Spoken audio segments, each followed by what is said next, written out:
The Proto-Semitic Allah, Bernardine tells us, was a black god, represented by a black bull whose hide denoted his black skin. Here's the picture that he showed on the screen. It's a deity El, the god El. Pay attention to the crown or the headdress, if you will. This is a picture from the front of the same statue, a little closer, and a little bit from the side here. Now, this headdress is actually the Atef crown. If you go on Webster's online dictionary, that's what it says. Atef is the specific feathered white crown of the Egyptian deity Osiris. It combines the head jet, the crown of Upper Egypt, with red ostrich feather for the Osiris cult. The Atef crown identifies Osiris in ancient Egyptian painting. If you go to Webster's dictionary, Merriam-Webster, it says Atef, hold on, a tall crown with a long feather on each side, shown in the art of ancient Upper Egypt as worn by Osiris. Okay?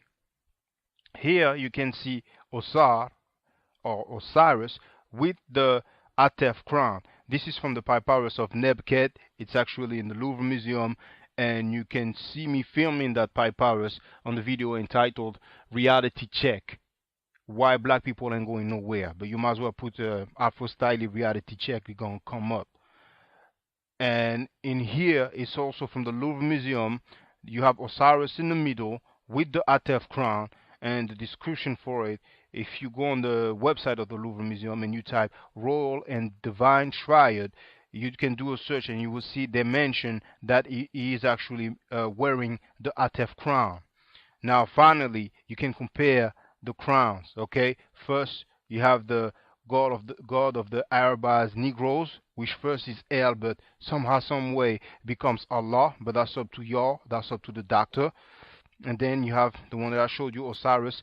Then again from the front compared with another statue of Osiris, and then finally the same statue from another angle. Biblical King's Seal discovered in dump site. This is the royal seal of the King Hezekiah, and here we have an Ankh. And finally, last but not least, you need to see it to believe it.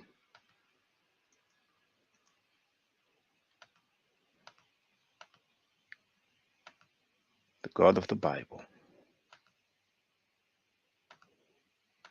El, slept in his own dung and urine. This is Ugaritic Narrative Poetry, page 195. And we also have this book here, the Masria in the Prophetic Literature, where it clearly says that El floundered in his own feces and urine.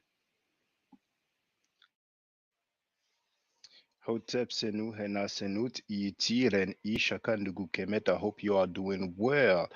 Let me first check that you can hear me loud and clear.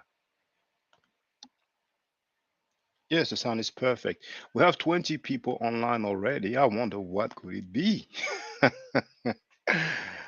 We have the dancehall legend, Mr. Viegas. He's getting himself ready, so I'm waiting for him to give me a signal so I know I can put him on the panel. We have a new member, Born FOG. He was actually part of the, he told me that he's part of the Feet on the Ground collective. Went there twice on their radio broadcast. The first time went well, the second time didn't really go well. But you know, it's all good. Actually, there's an interesting comment that he has written, and I might get to read it. But in the meantime, we do have our sister Julanda Zakari, and I'm so glad that we both agree that, you know, no, I was gonna be, I was gonna tease her. It's okay. I leave it for another time. You know, about the certain celebration. You know, the name change. We're gonna come with some way to make it official. Now, I don't know what Crystal stands for, but she did write Abibi Fahodiye. So we now have 25 people online. Brother Imhotep 360, I saw that you came on and you left. I actually sent a message. Oh, comment ouye? Well, it's comment ouye, but that's Haitian Creole for those that don't know. Moi bien, moi là. Vous comprenez créole? Côté sorti Jolanda. Um, so where are you from, Jolanda? Originally, if you know. So to Mr. Vegas, and I'm gonna tell him again when he's coming on the panel. I have actually. Oh, thank you, crystal clear. Thank you. You sound crystal clear. All right. Um, well, I'll wait till he comes. I'll wait till he comes. Oh, hold on. He left me a message. I'm gonna listen to it. Hold on.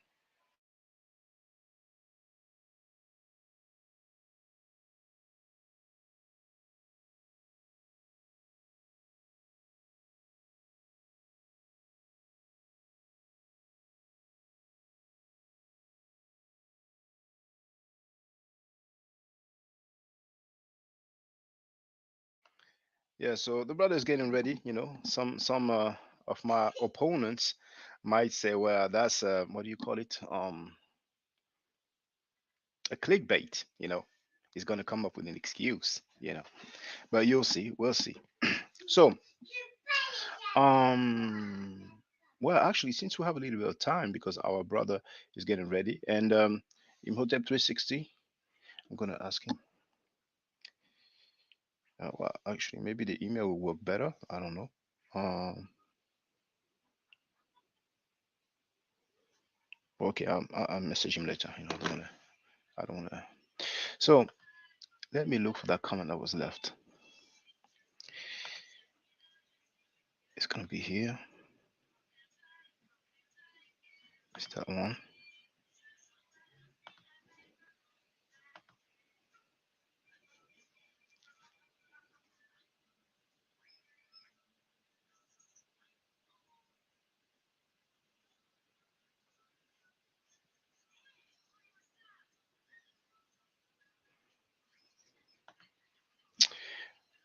Okay, so Sister Jolanda says, Florida originally. I was raised with Haitians in Miami. All right, I am Haitian in my heart by way of my okay. Our brother Imhotep 360. I have received your email, so that's great. He said he will be there shortly as well. That's beautiful. So Jolanda said, I am Haitian in my heart by way of my culture, Gichi Gula. All right, okay. Si gars haïtien, kounya yo konnen gen yon compatriote ki la. Mbote, habari gani, hujambo, and all that good stuff. Nangadef, Inisoma, Inisohoma, and all that good stuff. Mbolo or Mulo, and all that good stuff. So there's one comment. Where is it?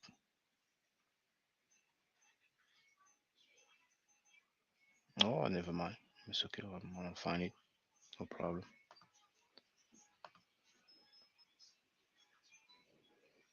Oh, we have African Renaissance TV Sac Passé. What a book. I heard that term before, but I have to check which language that is.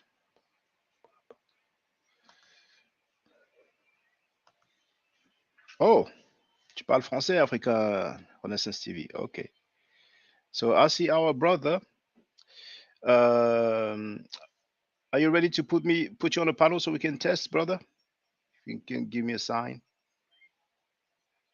Actually, I'll ask him if he's ready. Oh, he's moving, so yeah, it's not ready yet. So okay, I'll wait for him to give me a sign. He's moving to another room. Donc, African Renaissance TV, tu parles français. Est-ce que c'est avec toi que j'ai parlé dans le chat hier là, chez Smashwalk World avec Kanji, Kanji Vision? C'était avec toi? We have people from everywhere. Everybody, parlez-vous. It's a funny way that she wrote it, but she means parlez-vous français, but she wrote parlez-vous France. It's word of yes. Okay, it was the brother. Okay, okay. So I take it that you might be from. Oh, thank you, Imhotep 360. I received your email. Thank you. He told me that he shared it. And feel free to share it also, brothers and sisters. You know, you have social media, so you know, we have 25 people online. Well, you know, while we're waiting, I want to show you first Michael Blackson. You know, the comedian. He might be best known for his role in the movie Next Friday. I'm sure many of you know about the movie Friday, which is considered a hood classic. And there's a sequel. Now, the first movie Friday, for those who haven't seen it, for those who haven't seen it, for those who haven't seen it, is with Chris Tucker, and it's produced by Ice Cube. Okay, well, I think I'm gonna say, okay, yeah, it's getting ready. Yes, indeed, yes, indeed. Nanda is aware of that. He's free schooling Ghana. I did not know that it was a free school, you know. So I will show you some footage of it. First, let me share the link in the chat. And by the way, before I share the video, for those who don't know, only the members can post. Shh, Merut. Dis Hotep. Only the members can post it. Oh, the wrong one. Oh, I didn't even put it. Okay, well, good thing. Non, non, non. Non, non, non, Merut. Non, tu peux pas faire ça ici, là. Qu'est-ce que j'ai dit, Merut?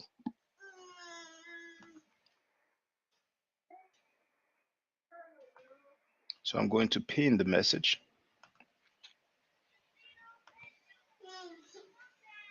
But which pin message did I have then? Oh, I already had it. But why? Okay, I know why it didn't show. It's because okay. All right. Wait, wait.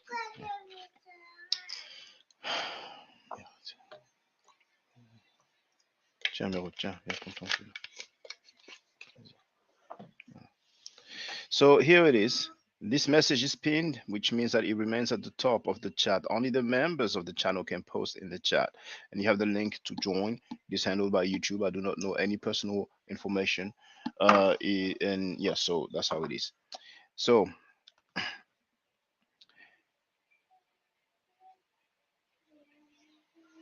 I'm going to send a message to our brother. Let me mute them.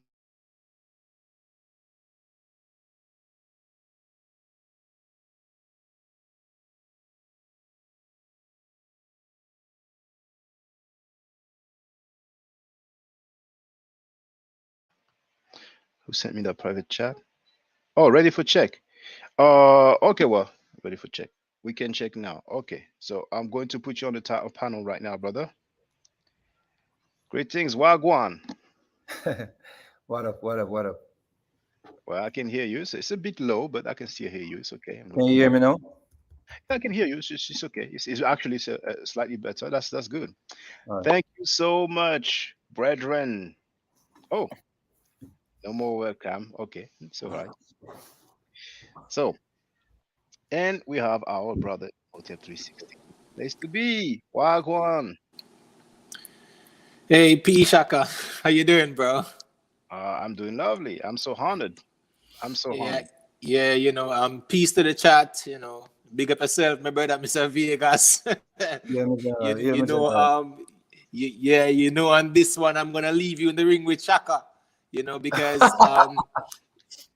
you know it go. I mean, you are my brother for life, but on this one, the fact that you have taken the position of Walter Williams in saying that the Medunature has not been deciphered. I'm gonna leave you in the trenches with Shaka on this one. So, but at the end of the day, you know, you still have my support. I'll be around. But Shaka, please, bro, don't hold back. please, because I want it to be a very good conversation that is going to be enlightening and very beneficial for the community, because it's fair for us to ask the questions about the language, especially since Kemet, Nile Valley civilization, has been considered the greatest discovery in the field of archaeology. So we have to protect that legacy as well. And as such, I am in defense of all the ancestors, the Dr. Ben, the Theophilo Bengas, you can name them, you Theophilus know. Benga is still alive, brother. It's a bit too early to label him an ancestor. You meant check on Tadia. Yeah, I shake hands a day up, but I mean, like people who were pioneers in establishing the validity of the civilization, like Theophilo Benga, Sheikh Anta Diop, Dr. Ben played his part as well. There's so many other people, the ones who are alive and the ones who have transitioned. So I'm in support of the Nile Valley civilization. I'm in support of the history and its record and its accomplishments and its contribution to world civilization. So it's gonna be you and Mr. Vegas in the ring today. So I'm definitely gonna be sitting back and observing the fight, so to speak. So to speak, yeah. To me, it's just a conversation. That's right. So, Mr. Vegas, feel free to make any opening statements. I mean, you shouldn't need any introduction. I mean, I'm 40 years old, and when we used to go to parties, the song Heads High used to be one of the songs that the DJs will play whenever it would be the dancehall session, so we grew up on that song. Maybe the younger generation might not be too familiar, but feel free to just, feel free to speak, say whatever you want, as an opening statement, brother. Yeah, man. Give thanks for the reasoning, Shaka. Seeing Imhotep, my brother, I'm a teacher, a coach. Seeing we hold different positions on this matter when it comes down to the Medinecha or the hieroglyphics. I've been a student of Dr. Walter Williams, ever since I started my journey into Africanism, or knowing more about, Africans, um, and the where we basically came from, our origin. So I'm always biased when it comes down to, if we can say that, when it comes down to the elders. And I think it is essential for people like myself and others out there to protect, the work that they have done over the years. And I've noticed in the conscious community, for the past few years, I noticed there's like an agenda, an approach to discredit most of the elders, which I think we're going down the wrong path. Yeah, no one work is absolute. Yeah, but I think there is a difference when we build on things, you know, you know, compared to when we're trying to tear something down. And I'm happy that Dr. Walter Williams is alive and he's still, cognizant of what he posted or posited 40 years ago, 30 years ago, so I'm always going to be standing with the Dr. Ben, the Dr. Clark, all the greats. That's lovely. Thank you very much. And I'm so happy that you did not take offense of the title when I addressed you, because I think it was called Mr. Vegas. Please do not spread misinformation or something like that. And the word misinformation, I was worried that maybe you would take it the wrong way. So I'm so happy that you did not, and that you are considering at least listening to my arguments, which is not really my personal argument, because there's so many people who also uh, not just believe but know, or let's say have the stance that the Medunechar has been deciphered, and we're going to get a nice conversation as to why we hold that stance. You see, and so if you want, if you're okay with that, what I can propose to start with is a video from the Louvre Museum. It's only 1 minute and 2 seconds long. Right. Before we get into that, Yeah, okay.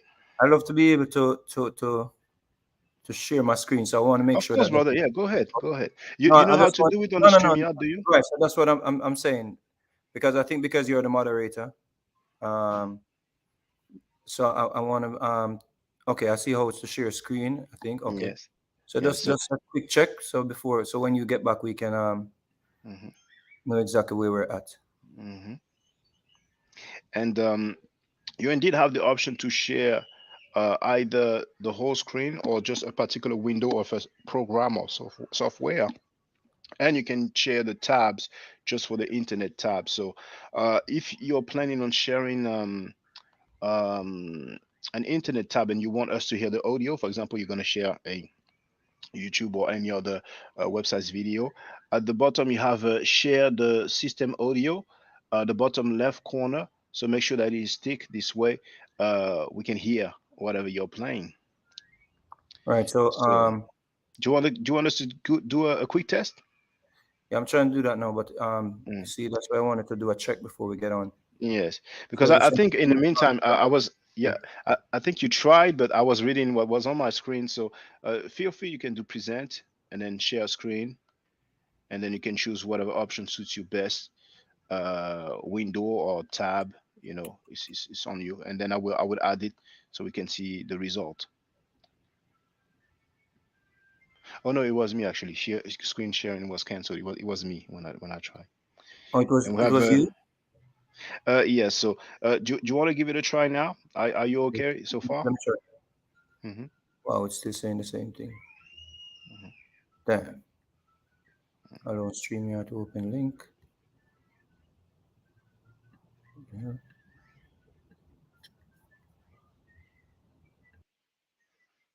Oh, we lost our brother. I think he'll come back. So in the meantime, let's have some visual about Michael Blackson's school. So I've shared that video in the chat. And here you see, welcome to Michael Blackson Academy. So the person is basically, and I've muted the video. You see, this is an opening ceremony. See, so looks very large, it's brand new, and that's just lovely. You know, he made that happen. Obviously, I'm fast forwarding. You know, video is 6 minutes long. I have the link in the chat. Now, she looks like Michael Blackson, so I will presume maybe that's his mother. All right. Now there's another video. Now let me see if our brother is back in the meantime. No, not yet. So, oh, there it is. We have the brother Born FOG. Salute to Shaka the chat and big ups Mr. Vegas. Everything Chris. So there's another one where Michael Blackson makes a speech. So I'm still gonna do as usual. Put the title and the link.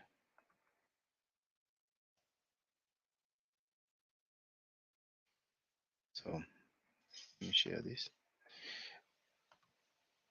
I think I'm gonna call our brother Mr. Vegas to make sure that everything is okay on his end.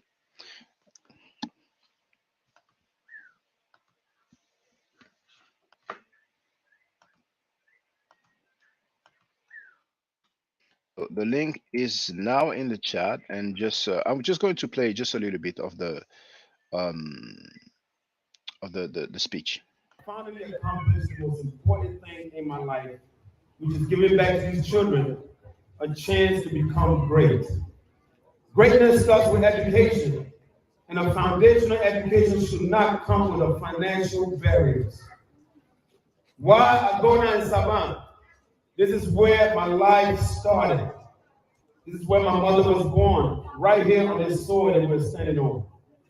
Let me give you a little history about me and myself. I'm the sixth of 8 children, 5 boys, 3 girls. I remember my mother gave her life to Christ when I was a little boy.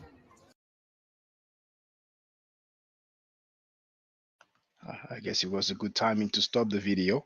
Brother Mr. Vegas, I've sent the link to you.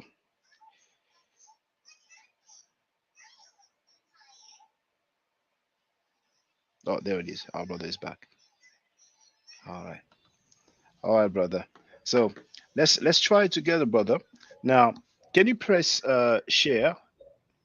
Yeah, I did that. The thing is, when I get to When I get to the applications window, Yes. it is not allowing me to share my my Word document. Well, oh no, it's okay now. There it is. No, Well, this is not the Word document. This is okay, I want to be able to share my desktop. your desktop. Well, you can share your screen if you want. You just have to make sure that you don't have anything, personal. But if you Yeah, already have the option, yes. that's what I'm trying to do.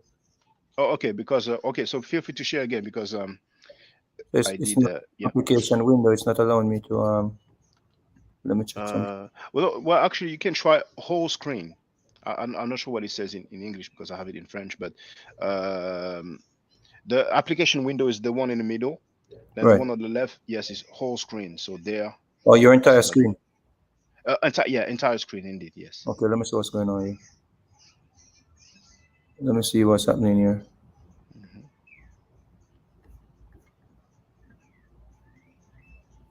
There it is. So that's the whole screen there. So But I'm not seeing. here is your screen. So you can just go directly to the Word document. But right now, mind you, we see all your screen. Right, but I have no access to it. Well, I can see your cursor moving. Right. Oh, 1 second. Give me So 1 second. Let me check yeah, something. okay, yeah, Are okay. you seeing this? Yes, I'm seeing the Word document indeed. Okay, perfect. Yes. Okay, so that's a start. Mm. You're seeing the Word document just now? No, no, because right now you've opened You're seeing the the Word yes now document now? yes now I see the Word document indeed. Okay, but I'm not seeing you when the Word document comes up. See what I'm saying? All right, so Yeah, you won't be able to see me. okay. I think Let's try work with because that. yes. All right, so give me 1 second. All right, so tell me if you can hear this. Can you hear?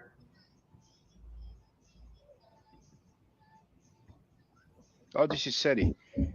Okay, can you hear?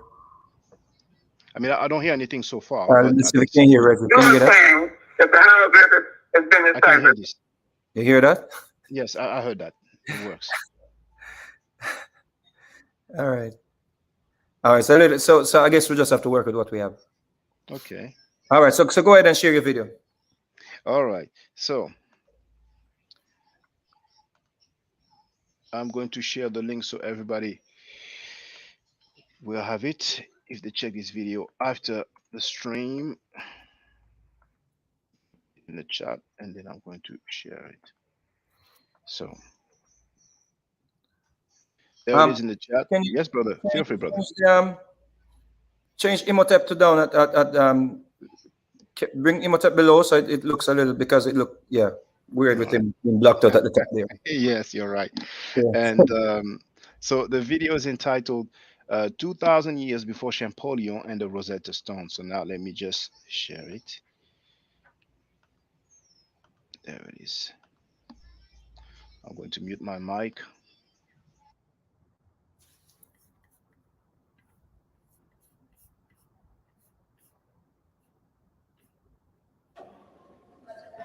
Greetings, Louvre Museum, Paris, France. Now, I'm just about to show you that thing, that artifact, which is 2000.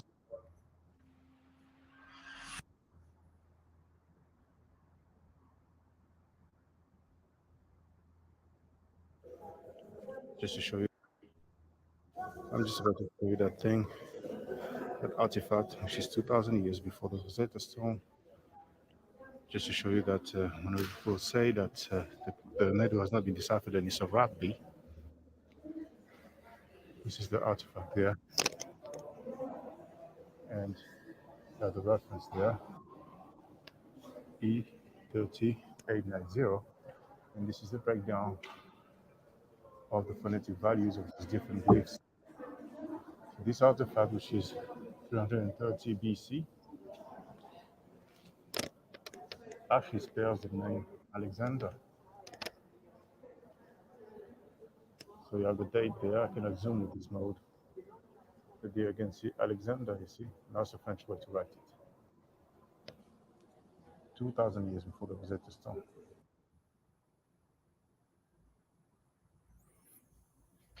So unfortunately, because it was the how do you say it again? I want to say the lockdown, but that's the time where the masks were mandatory, so we don't really hear well when I'm speaking. But we do have this artifact on Wikimedia Commons. So I'm going to share the link in the chat and show you the artifact, the picture of the artifact, which is once again in the Louvre Museum. So this is the artifact right there. See, so we have what we call the cartouche, or well, in English, and even in French, we call it cartouche. Cartouche is actually a French word. So chaîne or chenou in Medunetcher. So inside of a chenou, chain ring, we do have the name of a ruler. So here we have the glyphs. And here, just like on Hezekiah's seal, we can see the ankh, even though the artifact is a little bit damaged.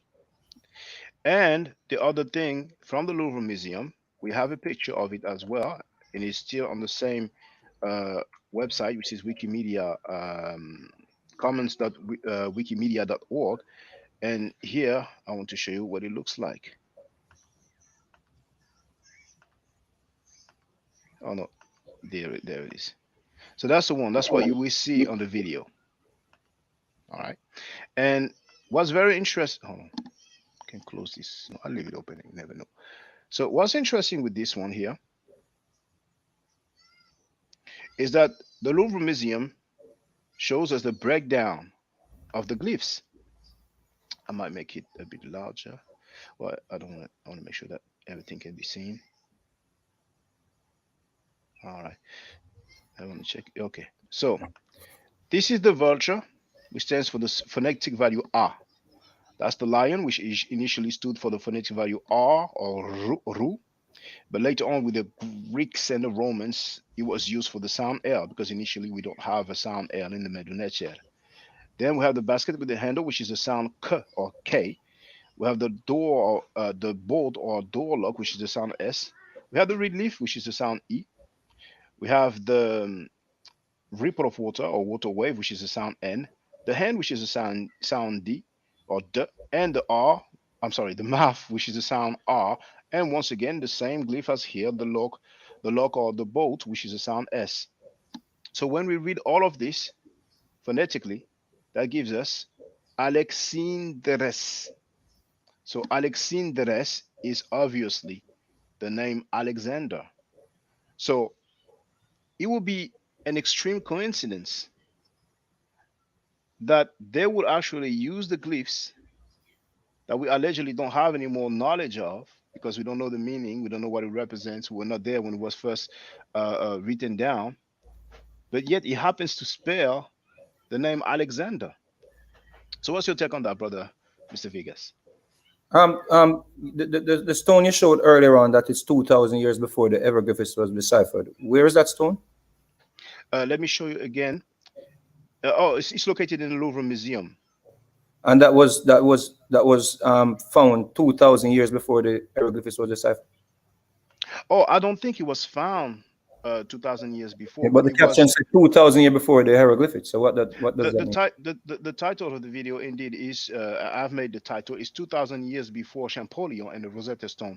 So I don't. You're saying this predates the finding of Napoleon in quote unquote finding of Napoleon.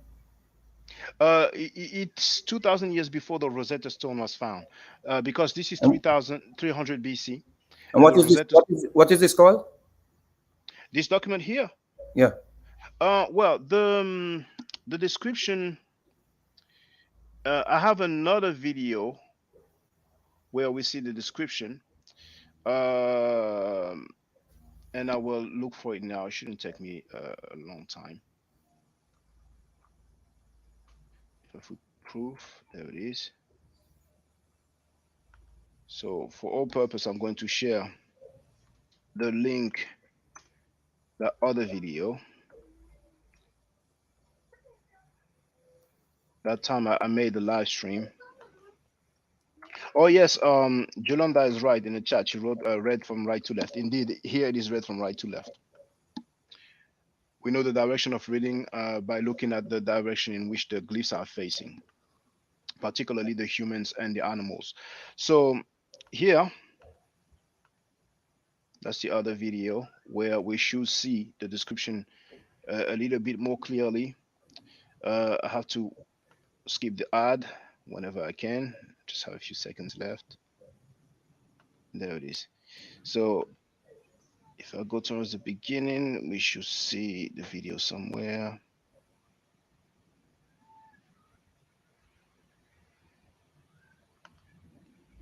All right, so description, there it is. That's, let me pause it. I'm making it bigger. So obviously this is French, but you know, I'm fluent in French. I was born in France, so I can translate. The description says that it says the name of the King Alexander in hieroglyphics around 333 BC is made of basalt, and it says Alexander the Great conquered Egypt around 332 BC, and he became a pharaoh. On the monuments, his Greek name, Alexandros, was transcribed in the oval called cartouche, like those of the ancient sovereigns. With the help of the alphabetical signs that they had at their disposal in the hieroglyphic system. On this fragment, it is written from right to left, just like our sister Jolanda said. And here we have, I'm tempted to say the transliteration, but you know, we have Alexandres. And at the bottom, we have the reference. Now, I cannot see the first letter here, but we have 30890. But I mean, we can always double check the. How old is this document? This document, just like it says here, we have the date is around 330 BC. So that's 300 years before Jesus Christ, which means that it is 2,000 years before the Rosetta Stone. And a lot of our people think that it is solely due to the Rosetta Stone that the hieroglyphic was deciphered, but it's really not the case, because actually during that time of Alexander the Greek, the Medu Neter was still being used. The Greeks were there, so they heard the language. You see? But studies are majority of the scholars do not support your thesis, though. Well, we have because according to majority of the scholars, if it were not for the Rosetta Stone, they would not be able to find those words that you are just pointing out on this document. Mm-hmm. So in other words, you're saying to me, we did not need the Rosetta Stone to decipher the hieroglyphics. So, if we're going to go with what you're saying, mm-hmm. we can throw out everything that Champollion and Young and Lipswiss and Ehrman and all of them, we're throwing them out. Mm-hmm. Because if we have nothing to talk about. Mm. This is not what I'm saying. Hold on. If you're saying you're reading this document, right? Mm-hmm. And you're saying this document is in the museum and it was before the Rosetta Stone. Yes. Right? So who deciphered this document that 2,000 years prior to the Rosetta Stone? Did someone decipher this document? Well, what happened in 300 BC is that in Egypt, they wrote the name Alexander using the hieroglyphic symbols, which means that they knew the phonetic value of the hieroglyphic symbols. Now, later on, 2,000 years later, at the time of Champollion, the knowledge of the phonetic values was lost because the people stopped using the hieroglyphic language around 300 AD, actually. So you're supporting the notion that Champollion and Young and all these Europeans, you're supporting the notion that they made it possible for you to be able to read this now. That's what you're saying. they made it possible for the world to know the phonetic values of the symbols because a fair bit of the knowledge was lost. Would you be able to read this if it were not for Young and Champollion? I don't know. Maybe some other people would have got to give more insight because many people worked on the decipherment of the hieroglyphics, and a lot of people don't know that. Now, I see you're familiar with Young, but Now, a lot of people. before we go there, though, but what I'm trying to establish, though, I'm trying to get a better understanding of, because if you're going to throw this document at me, this was 2,000 years before the Rosetta Stone, right? So what use this have, or what is the significance of this document to the Rosetta Stone? What are we doing here with this document? Are we trying to say, okay, these words are these hieroglyphics were seen or used or deciphered before the Rosetta Stone came about? That's what I'm trying to get. Because if that's the case, the Rosetta Stone is out of the argument. Well, that's a pretty fair question, and I want to show the artifact so people can have the visual. So that's a picture once again of the artifact. What this artifact shows, because it is dated 300 BC, is that in 300 BC, when the Greeks were in Egypt, the language was still spoken and it was still written. The argument that some people make is that the hieroglyphic has not been deciphered because we were not there when they created those symbols. But they created those symbols well over 3000 BC. But yet, yes, brother. I'm sorry. Go ahead. I'm not arguing that, though. I know the symbols were created. The argument is, when was these symbols deciphered? So you can have this. I give you 10,000 years before the Rosetta Stone. When was these symbols deciphered? Whether it was this piece of document or it was the hieroglyphics. When was the hieroglyphics deciphered? When was it deciphered? And who deciphered? Yeah, well, it was not deciphered in one go. It was a process that took some time, and actually, I've prepared some slides as well to go through that. Right. Champollion made the breakthrough, but even before Champollion, Young that you name, he worked out the phonetic values of some symbols, and actually, it would make more sense for me to actually show it, if that's okay with you. Yeah, man. Yeah, man. Okay, thank you. So, one thing though that I would like to show, and I'll show it now. So I'll go in order, just in case some people don't know. This is Anthony Brother's book. I show that very often, and it shows how we went from the Kemetic to our script. So a lot of people argue, okay, the meta nature has not been deciphered because we don't know what those symbols mean. But I don't think it's a fair argument because most people who use our script, Latin/Roman script, don't even know what the symbols that we call letter mean. A lot don't know that the letter A derives from the Greek alpha, which derives from the Phoenician aleph, which derives from the Kemetic ox's head. Now, we also have this scholar called Roger Fisher, and I forgot to share that link. I'm going to put the link in the chat so everybody can see in their own time. So this scholar here, the well-known linguist, he's called Stephen Roger Fisher. And in his book, A History of Writing, page 48, he put a similar chart with the Egyptian, the Proto-Sinaitic, Phoenician, and Greek and Latin. The first, this first chart here is by Anthony Brother in his book, Nile Valley Contributions to Civilization, page 170 and 171. And then finally, we have another scholar who has, as we can see, a similar chart, hieroglyphic, Proto-Sinaitic, Phoenician and Paleo-Hebrew, early Greek, Greek and Latin, and then we have the modern Hebrew on the right. Her name is Oligo Wassa. She's a professor from the Hebrew University of Jerusalem. She's the head of the Department of Egyptology and Ancient Near Eastern Languages. And this chart is taken from her article, and you see here we have the link there where it says the article.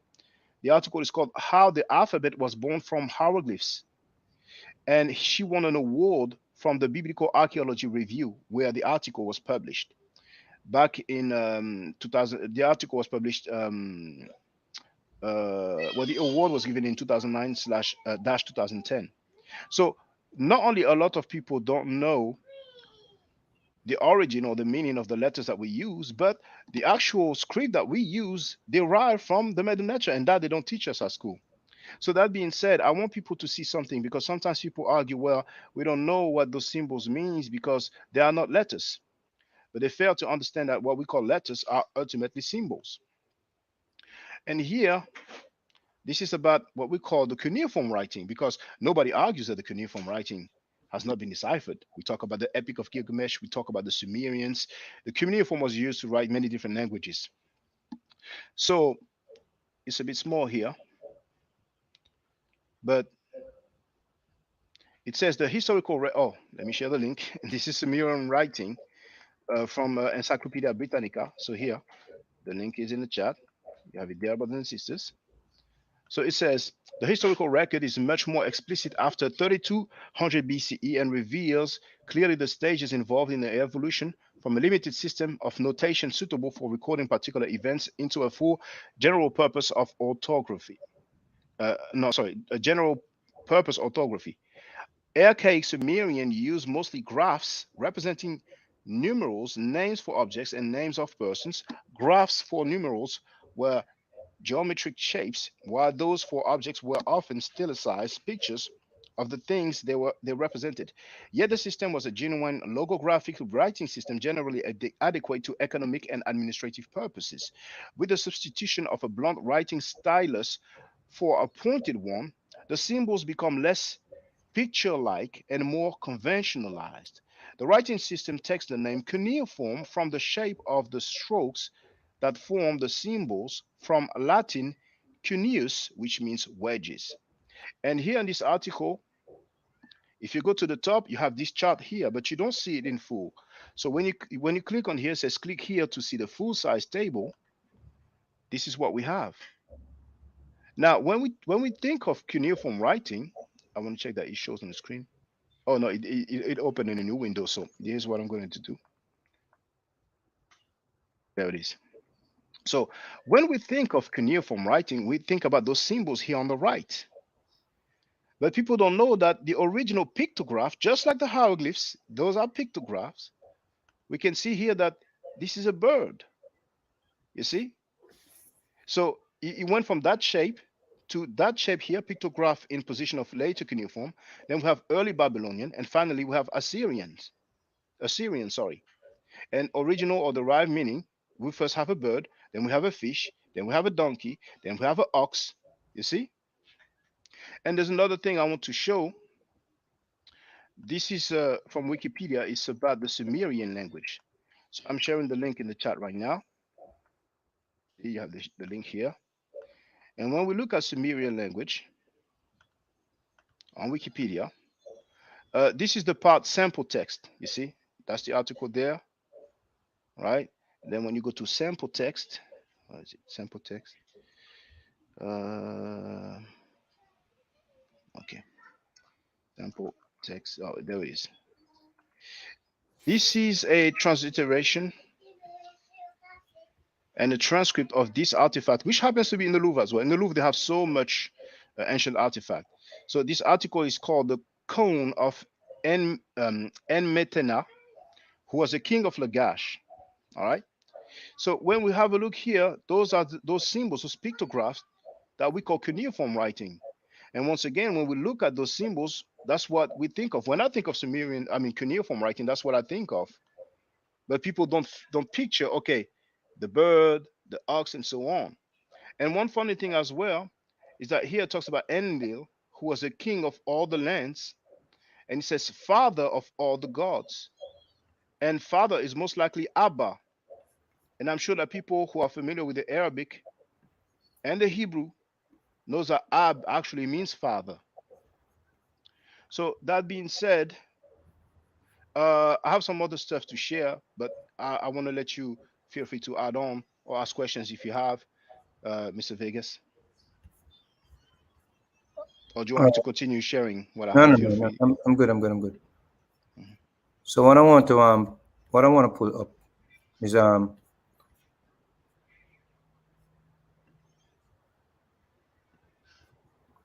Oh, you want to share the screen? yeah. Okay, feel free, brother. Feel free. So let us look at what Dr. Walter Williams has to say about this. All right, can you see that? It's not sharing right now. You're not seeing the screen? You're not seeing my screen? No, right now. No, you need to share it on the StreamYard. You know. Okay. Can you see it now? Oh, yeah. Now I see. Now, okay. Now I can see the. Okay. Now it's a web page. But earlier you had the Word document. Are you seeing this? It says in order for the. Okay, I can. You want me to read it? Yeah, if you can. But I go. Yeah. In order for the meta nature, this is from Dr. Walter Williams, and this is what I want to pick your brain on, right?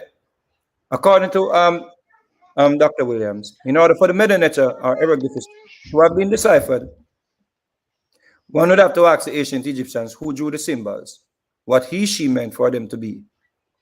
No one can put a phonetic alphabet value to symbols. You can apply a language or languages to symbols that one does not know the meaning of. You cannot, excuse me.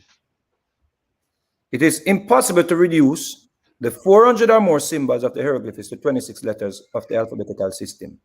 Now, based on what you're pointing out, all these symbols that you're pointing out, how do you argue against the point that Walter Williams is making here, noting or bearing in mind that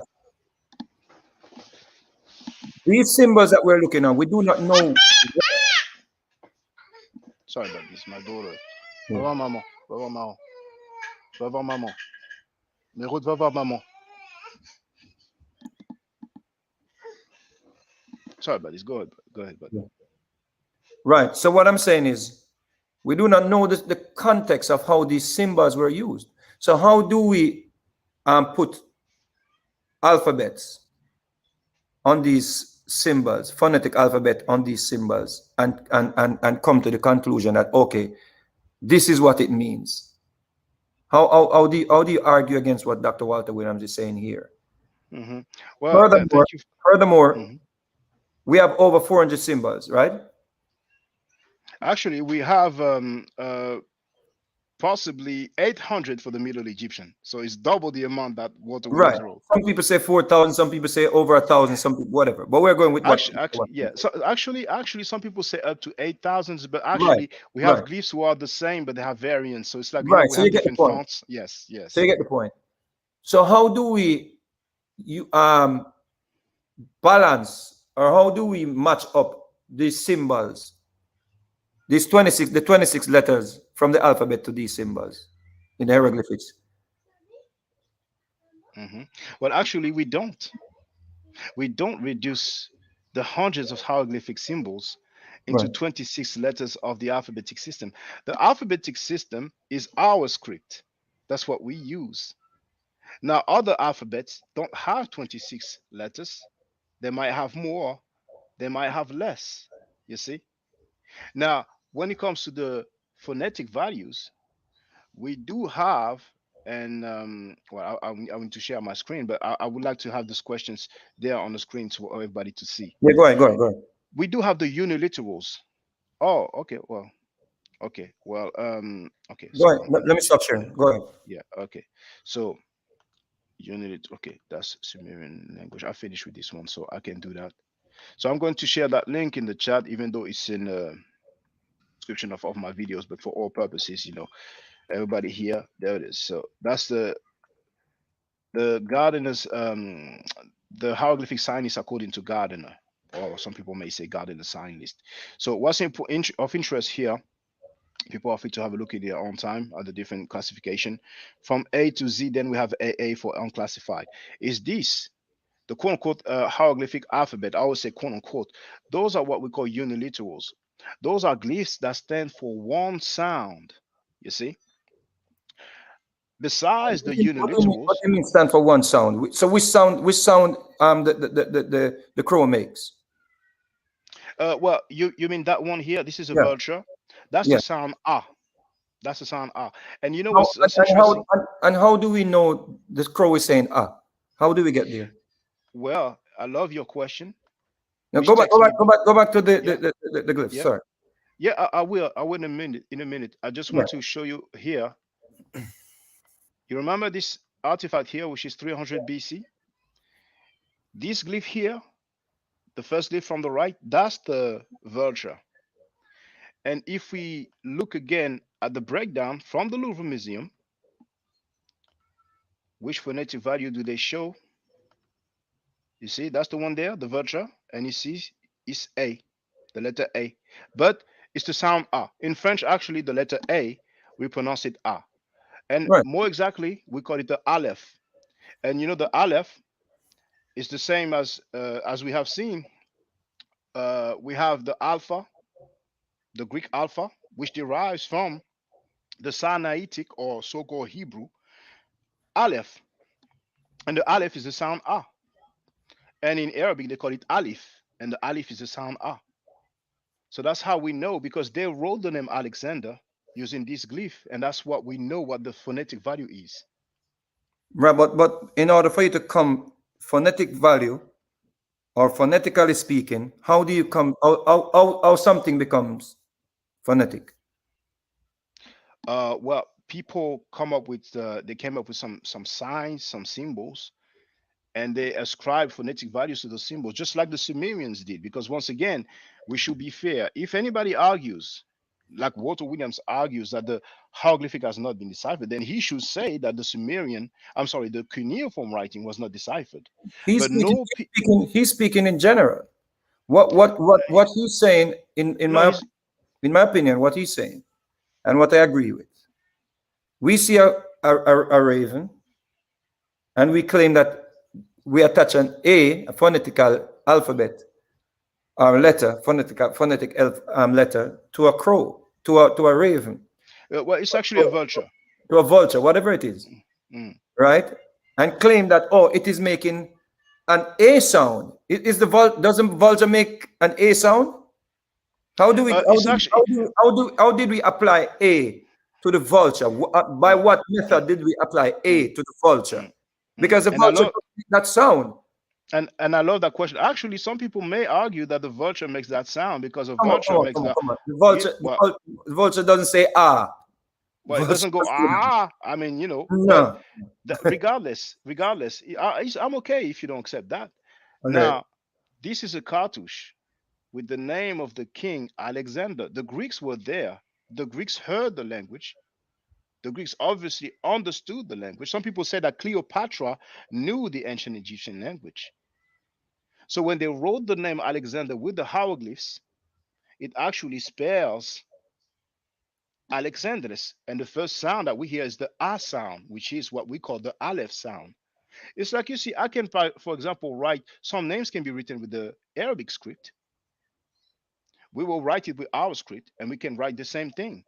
There's the name Aisha, who was known as probably the first Aisha known. Well, there might be others, but the most famous Aisha is the wife of Prophet Muhammad, according to the Islamic. But brother, Uh, brother, yes, brother. understand your Hmm. scholarly reasoning. But what I'm saying is just critical thinking.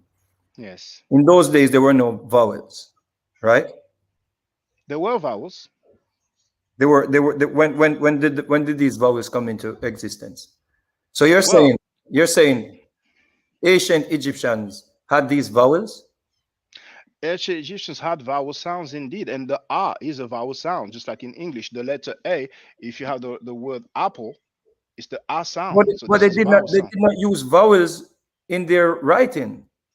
In their writings, they did not use vowels all the time, but there's a fair bit of time. It's true, brother. I hear you laughing, but it's true. So I can guarantee. you're saying they use vowels in the hieroglyphics. There are words that are in the hieroglyphics that they use vowels.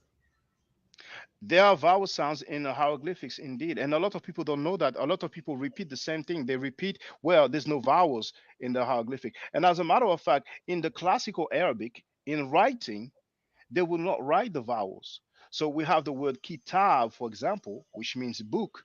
It was written with the Arabic letter or Arabic sound k, the Arabic letter for the k sound, the Arabic letter for the t sound, or the ta as they call it, and the Arabic letter for the b sound, or the ba as they call it. So it would be basically KTB. But because they know it's their language, they know it is pronounced kitab. Now, later on, they added the diacritical marks for non native Arabic speakers to make it easier for them to know how to pronounce it. So, But so initially, yes, brother. sorry. So they added a k sound. So isn't the K linked to the dung beetle? The dung beetle is the biliteral, I'm sorry, the triliteral Keper. Most people pronounce it keper because the h is not easy to pronounce. It's just like the Spanish jota. Or the Arabic for the Khalid sound that we usually pronounce Khalid. So the keper, or I'm sorry, the dung beetle or the scarab is the triliteral keper. So we do have the k sound at the beginning, but it's called triliteral because it stands for three sounds. So how do we know when to use, if we see the symbols, right? If we're seeing the dung beetle symbols and we're seeing the symbols that the symbol that you just spoke about, how do we know when to use the K? Well, when we know the glyph, we know its phonetic value. Right. But I want to be clear with you, brother. The scarab doesn't have the phonetic value k or k. It has a phonetic value keper. Now, indeed, we add the vowel e between consonants. It's the convention of Egyptology. You know, so some people may argue we don't always know what the vowel sounds were, but it's the same for the Hebrew. The Hebrew also had what we call the tri-consonant root, just like the Arabic. You know, but the Hebrew was the knowledge of the Hebrew sounds was lost a great deal, and then they revived the Hebrew language using Yiddish.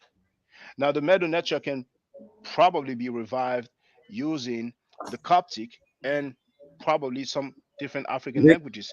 But the Coptic, Who revived the Hebrew sound, sir?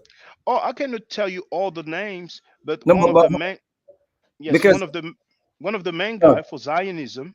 right. I don't want to make a mistake. I No, don't know no, if no, it's I'm not trying to Theodore. catch the moment. What I'm it's a rhetorical question Mhm. because it's the same thing with the Hebrew sound or symbols. You know, if I may, those words are sacred. Those symbols are sacred. No one can speak them. You can't No, pronounce I the disagree. symbols, and it's the I, same I, thing with the hieroglyphics. Those are sacred symbols. No one can speak them. You can't mhm. pronounce them. You have to add vowels to pronounce them. Well, not no. You don't have all the to do that all the time. And now, when you say sacred, it's up to the people. Like some people have some places or temples, they would say it is sacred. Sacred. Humans determine what is sacred or not. You know, God didn't he didn't speak to us. God didn't tell us, okay, that place is sacred, that language is sacred. So the argument that the Medu Neter can be not be known or spoken or Spoken. read because it is sacred is invalid as far as I'm concerned. But here, if you want, I can show you an example. Before you move though, so so Yes. so KMT. How do you pronounce KMT? Well, I'm going to show you. I'm going to show you actually. I'm going to show you because I have a slide about that. So I'm going to share my screen.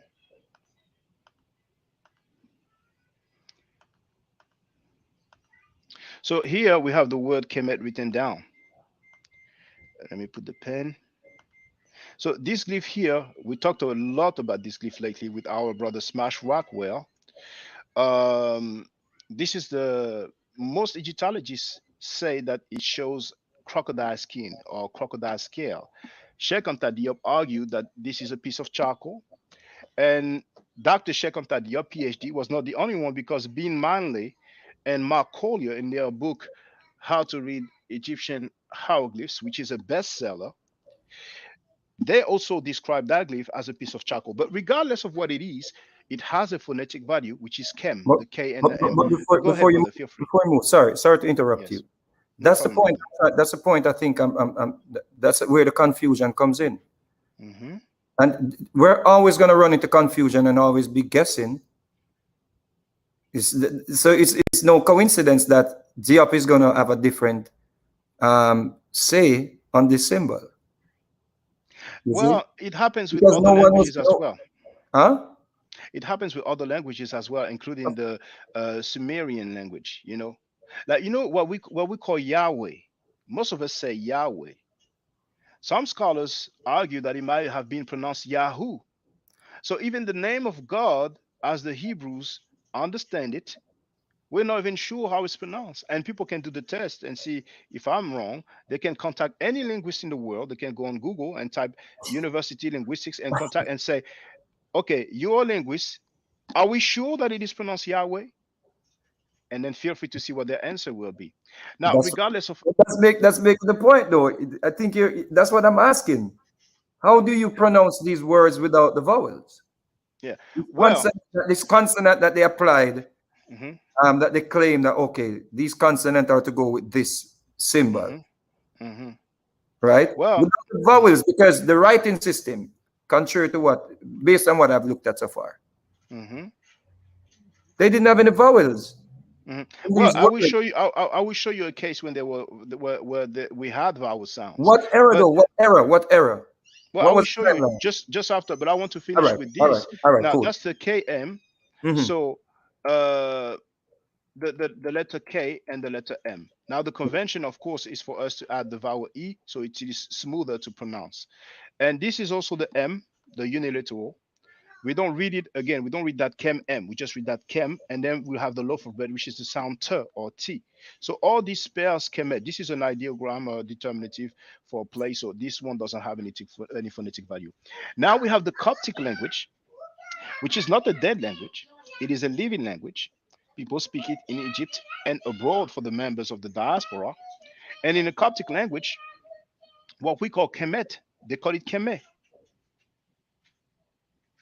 So we have the root kem, actually, as we pronounce it.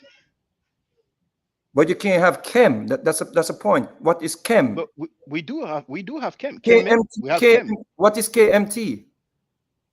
Oh well, here kem. This is the name in hieroglyphic of the name of the country, Egypt or ancient Egypt. Kemet is the one of the Robert, how do name. you pronounce it? How do you pronounce it without the vowels?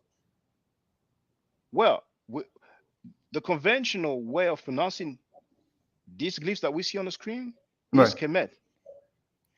Now, as for the Kem, for those who argue that we don't have a vowel, and it's best for me to show Right. in the Coptic. Right. So before I do that, I don't want to skip that one. Hold on. So the Please. owl. So the go back to that slide. Okay. Oh, by the way, here this is Right. yours truly in Kemet in Abu Simbel, Yeah, man, I see you. and we have actually. Let me do that. This is the Kem glyph. This is the owl, and this is the loaf of bread here, and this is the determinative for a place that we call Newt. So what's your And question, brother? and what was their method of writing? What do you mean when you say what was the How would method you of writing? how would you write this word in the script? How would you script this word? Well, Kemet. this is the hieroglyphic How would you is read a it? script. How would you read it? Show me Oh, how do you. well, I read it like this: Kemet No, on the glyphs, not there. on the glyph. Right. This Yeah. is Kem, and Right. this is the Yeah. T. So I will read this Kemet. Right. So the method was to start there and then go down to the and then go up. That was the Oh, method. my bad. I did not understand your question. I can go earlier. So No, go back to that same thing that you were just at. yeah, I want you no, to read. I want you to actually, show me I Kemet want to show. where you were just at. Hold on. I found that. I thought I had it. Oh, there it is. Here, just for the direction, and I can always go back to the previous one. But the hieroglyphics, the hieroglyphic or the Medu Neter, which is the original name, can be read from left to right, from right to left, and Left, from right. top to bottom. And actually, here it is read on this original artifact here. It is read from left to right and top to bottom. So Okay. you kind of have to be familiar with the glyphs to know. So, But basically, give me the word here then. well, that word here is a very, very known word. Right. It is, according to the transliteration, Amen. But in English, we call it Amen. So this is the E sound. This is the bilateral men. This is a bilateral. That's M and N. And this is the N also that we've seen previously. And this is what we call a phonetic complement, which means that it helps us with the grammar. We don't read that Emen N. No, we just read that Emen. And here, the lovely thing is that it's a name that so many people pronounce. We have the Emen that I broke Mhm. down on the right, and then we have the sun disk. This is just a single stroke, no phonetic value for the single stroke. So the Right. sun disk is Ra. So this here actually is Emen Ra that we call Amen Ra in English. Okay. Okay. So in that what you're showing me, Mhm. show me the E. The E is this one, the reed leaf here. Okay. Now, mind you, it's the So E so sound. so so It so is so not. It's not written with the letter E. It's written with the letter I or the letter J. But yes, the feel letter free. what? The letter J. The transliteration for the E sound in Middle Nature Right. is All either right. the letter I Yes. or All the right. letter J. Right. So we have so it's Imen. I Imen, mean it's the E sound. I Imen Imen Ra. or Imen. Imen Ra. But in English, once again, we pronounce it Amen Ra. You All know, right. you heard the name Akhenaten, I'm sure, right? Yeah. But I'm just take time with me here. Yes, So yes. that Feel I. free. So we see one Yes. I, right? According to I, you, there's one I, I, and where's the I, M? I, I'd rather say E, but I E, hear E, you. R. Yes. Yeah. So I'm so still this English. So yeah, so no no, on problem. the glyph. Go to the document. Yeah, that's the one. You see it here? Oh, you mean the Yes, one sir. from okay, Yeah. the one from Abu Simbel. No. Where you Oh, at? Where you okay. at? Go Oh, back. okay. Right, that same Okay, document. So we have the I. okay, So show me the I, okay. So this is the I. the E, yeah, E, Yeah. and the M. Now it can be the letter J as well. All right. Oh, what happened there? Okay. I would just put the letter I, but it can also be the letter J. So this one here is the bilateral men. So it's a combination of the M and the N. Okay, so IMN. So that's what we have. And that's why it gives us Emen. So where's the other I? Uh, why do you need another I? So The that's word how we is spell Emen. IMN. Imin. That's how we spell Emen. Indeed. Whenever you see this on an artifact, that's the name that we call Amen in English. So Just like if you remove that vowel, say for the sake of argument, right? if we remove this, Yeah. And well, let's say that is not an I because I'm going off your thing. You said that's an I. Let's say we take the I out because I'm still going to hold that they were not using these vowels. So we have MN. So how do you pronounce that? men. MN is men. It is men, my brother. And I would like to show you what Wikipedia says about the name Egypt. So we're gonna have a look together, and so people can So see you're that saying we are without not. the vowels, you get MN to be men. Yes, we add the vowel e between the two consonants. This is a convention of Egyptology. But the beauty is when it comes to Kemet, because you asked the question. Now, if I put Egypt, Wikipedia will show first. So um, I'm going to go to names. Or actually, it might be best for me to go to Kemet, but it's okay. We have it here. So this is names. So I'm sharing this link in the chat for all purposes for the benefit of the court. Now, I will have to make this larger, obviously. So here, this is Wikipedia. The ancient Egyptian name of the country was Kemet. Now here is written to be read from left to right. We know it's read from right to left from left to right because the hour is facing towards the left. So that's how we know. Right. Mhm. So you see, we have the transliteration here, Kemet, which means black land, likely referring to the fertile black soil of the Nile flood plains, distinct from the desert or red land of the desert. This name is commonly vocalized as Kemet, but was probably pronounced, I don't know what they wrote. It looks like Kumat in ancient Egyptians. The No, no, name no, is real. no. Go back there. You see what they just do? You see that? Yeah, but I don't know what this is. But let's deal with the That's Coptic. what because what happened is once you start applying vowels to create sounds, you cannot. That's what Walter Williams is saying.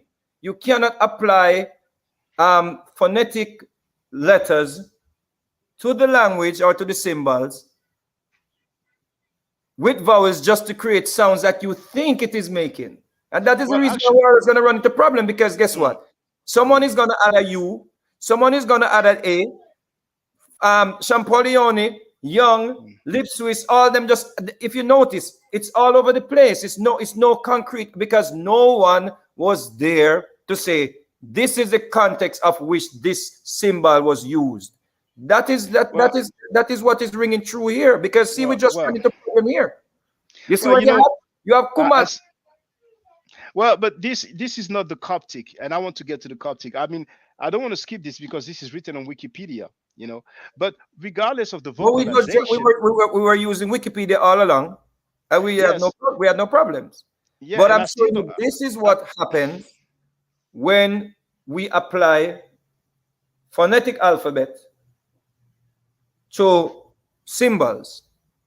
Well, actually, my brother, their own decipherment. Well, you see, my brother, the letter A, the letter A, the letter B, the letter C, those are symbols, and they have phonetic values, just like the Greek symbols have phonetic values, and the hieroglyphic have phonetic value, just like the Sumerian and the Hebrew and the Arabic have phonetic value. But please, if you don't mind, they're not synonymous. But in my opinion, they're not synonymous. We can't just say, oh, because they are symbols as well, we just apply those symbols to the Asian symbols. And so, brother, how do we apply these symbols to the Asian symbols? How? What's the method? How did we get there? It's a legitimate question, and the method we know because the Greeks were there. I mean, at least we have to give the Greeks the ability of hearing. We can't use the Greek because the Rosetta Stone was sitting there. According to non, Meroud, va là-bas. Je peux pas là, je peux pas. Viens, Meroud, viens, arrête de pleurer, viens. C'est bon. So, the Rosetta Stone and what you and the other document that you showed, they were sitting there, and according to them, the Rosetta Stone it has Greek at the bottom, the Demotic in the middle, and the hieroglyphics at the top. So if the Greeks were reading these symbols and reading the Meta Nature, and they know these things, they know the sacred writings, etc. Wouldn't that be documented? Why would we have this? Why would we be having this discussion now? Why would the whole world build Egyptology based on Champollion's discovery or Young? Why did they put forward that in the curriculum, in the academic? The Egyptology as a field, we could say, started with Champollion, because Champollion managed to crack the code, or let's say give us the knowledge of the phonetic values of the hieroglyphs.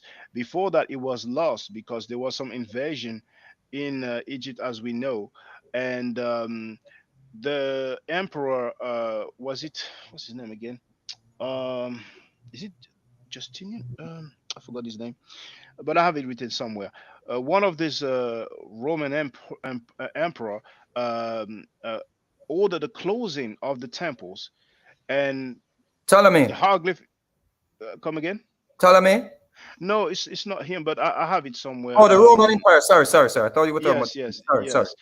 Was that Constantine? No, I think it might be Justinian, but I really don't like to make mistakes. Okay. But Constantine was before Justinian, right? Was I think Constantine was after. I think he was after. Okay.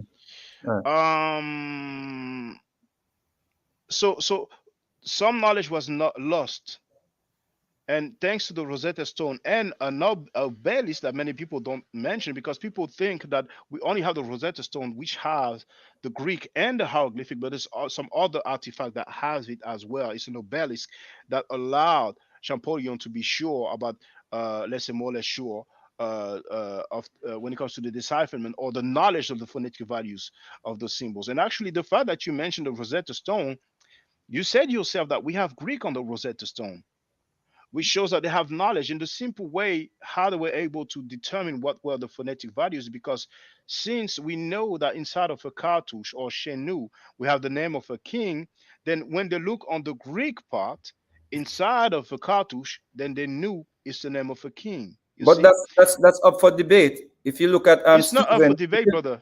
hold on. If you look at Stephen Yes. Miller, who learned from a native of the land, he debunked that. Give me one. Let me show you something. Okay. If I may. Okay. But if you don't mind, I just want to show you what they say about the Coptic. The No, name, let's not go Coptic yet. Let's go to what you're saying. yeah, if you don't mind, like All right, the go ahead. name, yes, the name is realized as Keme, and Keme in Still the using Coptic. vowels.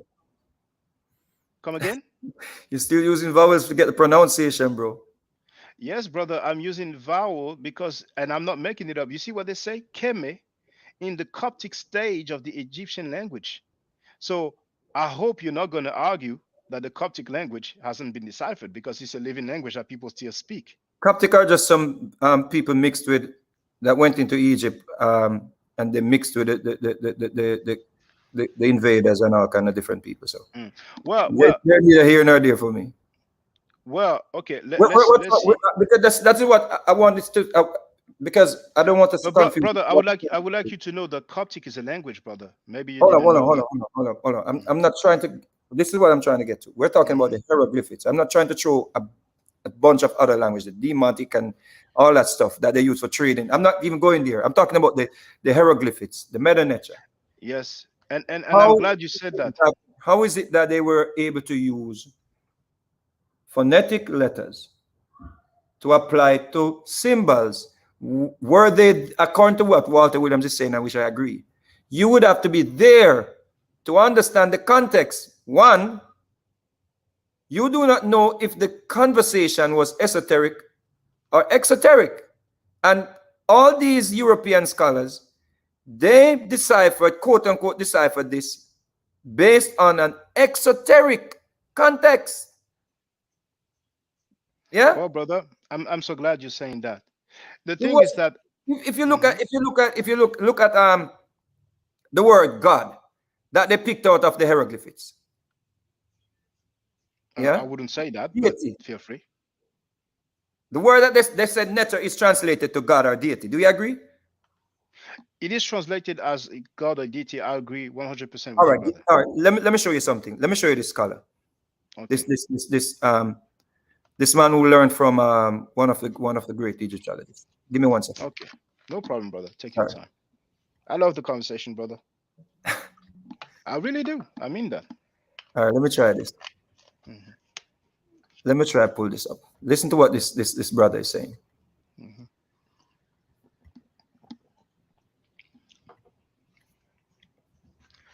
Now in the chat, obviously you can understand that I cannot go through the chat, but thank you all for your participation. I even saw that Kinetic Energy gave a super chat. I appreciate that, brother.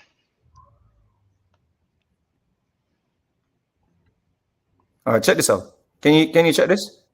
Can you see this? Well, feel free to share, brother, because you haven't shared yet. Not yet. You will have to share it just like earlier. We have 63 people online right now. Why is it not sharing? All right, let me see if you can see it now. Can you see it now? Now I see it, yes. Can you see this? Yes, I can see it, yes. All right, listen to this. Listen to this and tell me if you disagree. So you... For netter. And netter is a key word here. Decipherment. The house of the netter. What does netter mean? Well, good old Champollion, Frenchman who worked 21 years to decipher hieroglyphics from 1799 to 1821, 22 years actually, thought he was able to translate the symbols of Egyptian, what we call hieroglyphs, which is a Greek word. And that's led to the whole field of Egyptology. Well, the fact of the matter is the Greeks couldn't read the symbols correctly. And I can go into a lot of detail, but that we don't have time. So all of Champollion's translations are basically incorrect. All of Egyptology's translations are basically incorrect. So what Netter, they translate as God or goddess. Somebody asked earlier, what about all the gods and goddesses of Egypt? Well, the mere fact is we're looking at two different levels of understanding, which I'm going to discuss in great detail in this second book, that there was an exoteric teaching and an esoteric teaching. The exoteric maybe is talking about gods and goddesses, but the true meaning of Netter is not God or goddess. And first one, again, who did this in modern times was R.A. Schwaller de Lubitsch, who was the first one to look at this word and said, wait a minute, this word doesn't mean deity, like we understand. It means an aspect or principle of the divine. Part of the whole, not the whole. So Netter is actually where the Greek word nature comes from. Netter, nature. So the house of nature, the house of energy. Pyramid, Greek word pyramidos, fire in the middle. Much closer to the true understanding. Had nothing to do with two. So of course at this point we always stop and say, in its original inception, in its original creation, no one was to be ever buried in a pyramid. Ka is your tomb. This is not tombs. So this throws out 90% of Egyptology right here. They're talking about pyramids and kings being buried in pyramids. Nonsense. And Christopher will greatly elaborate on this and show you unequivocally how this was a machine. Do you disagree? I totally disagree. Oh. And I'm tempted to label this individual pseudo because he said that not only Champollion was wrong, but he basically said, and I'm paraphrasing, that all Egyptologists or all Egyptology is wrong. What are the credentials of this guy? Because I rely on the experts, on the specialists. Hold on. Hold on. Yes. So you're saying the esoteric meaning of Netter is God. The esoteric. We're not talking about the exoteric. We're not talking about the surface here. We're talking about the esoteric. So you're saying this is incorrect. Well, what I'm saying is that when you have a language, there's no such thing as esoteric or any other kind of meaning in a language. But the context is important. The context is important, I agree. But when you talk English words, nobody says, okay, an apple has an esoteric meaning and some other meaning. An apple just means an apple. Because now, it's not written, it's not a sacred system that was only used by a certain set of people. The hieroglyphics, in my understanding, was a set of symbols that was used by a specific set of people who were initiated. So they had. I mean, okay, initiated, they knew the language, but keep going, brother. Keep going. Let me give you this this guy who is, since you asked. So his name is Stephen. Where is he?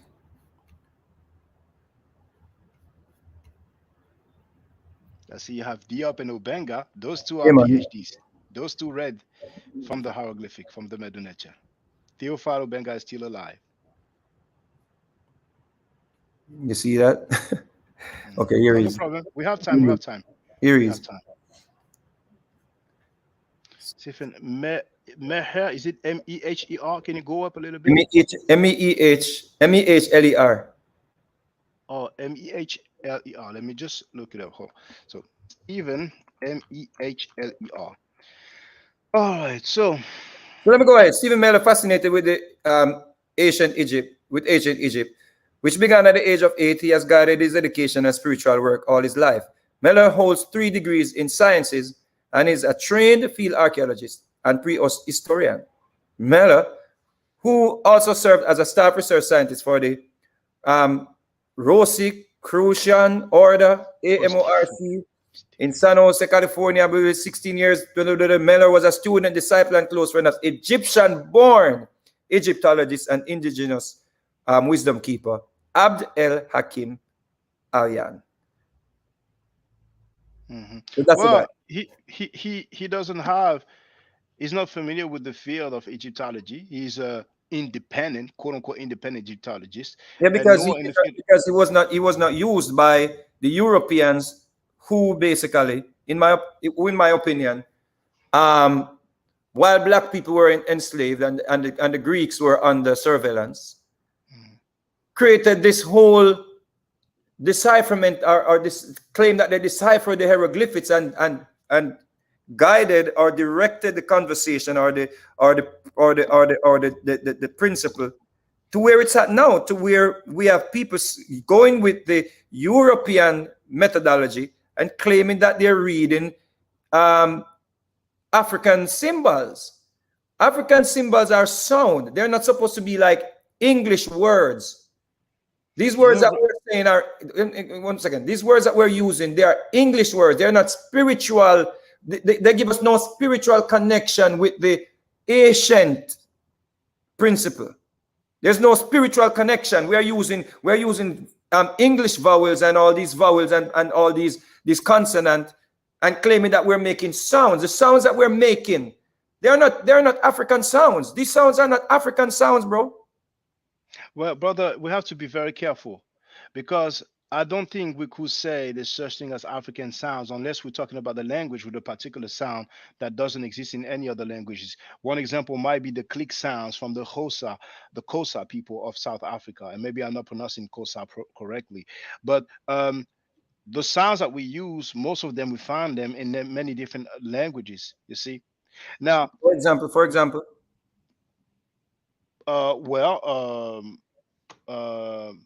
Habari Gani, Kiswahili, the language spoken in Kenya, and this is basically the most spoken African language in the world. And where do we find that? Kenya, Tanzania, some parts of the Congo, some parts of Rwanda, Burundi. They have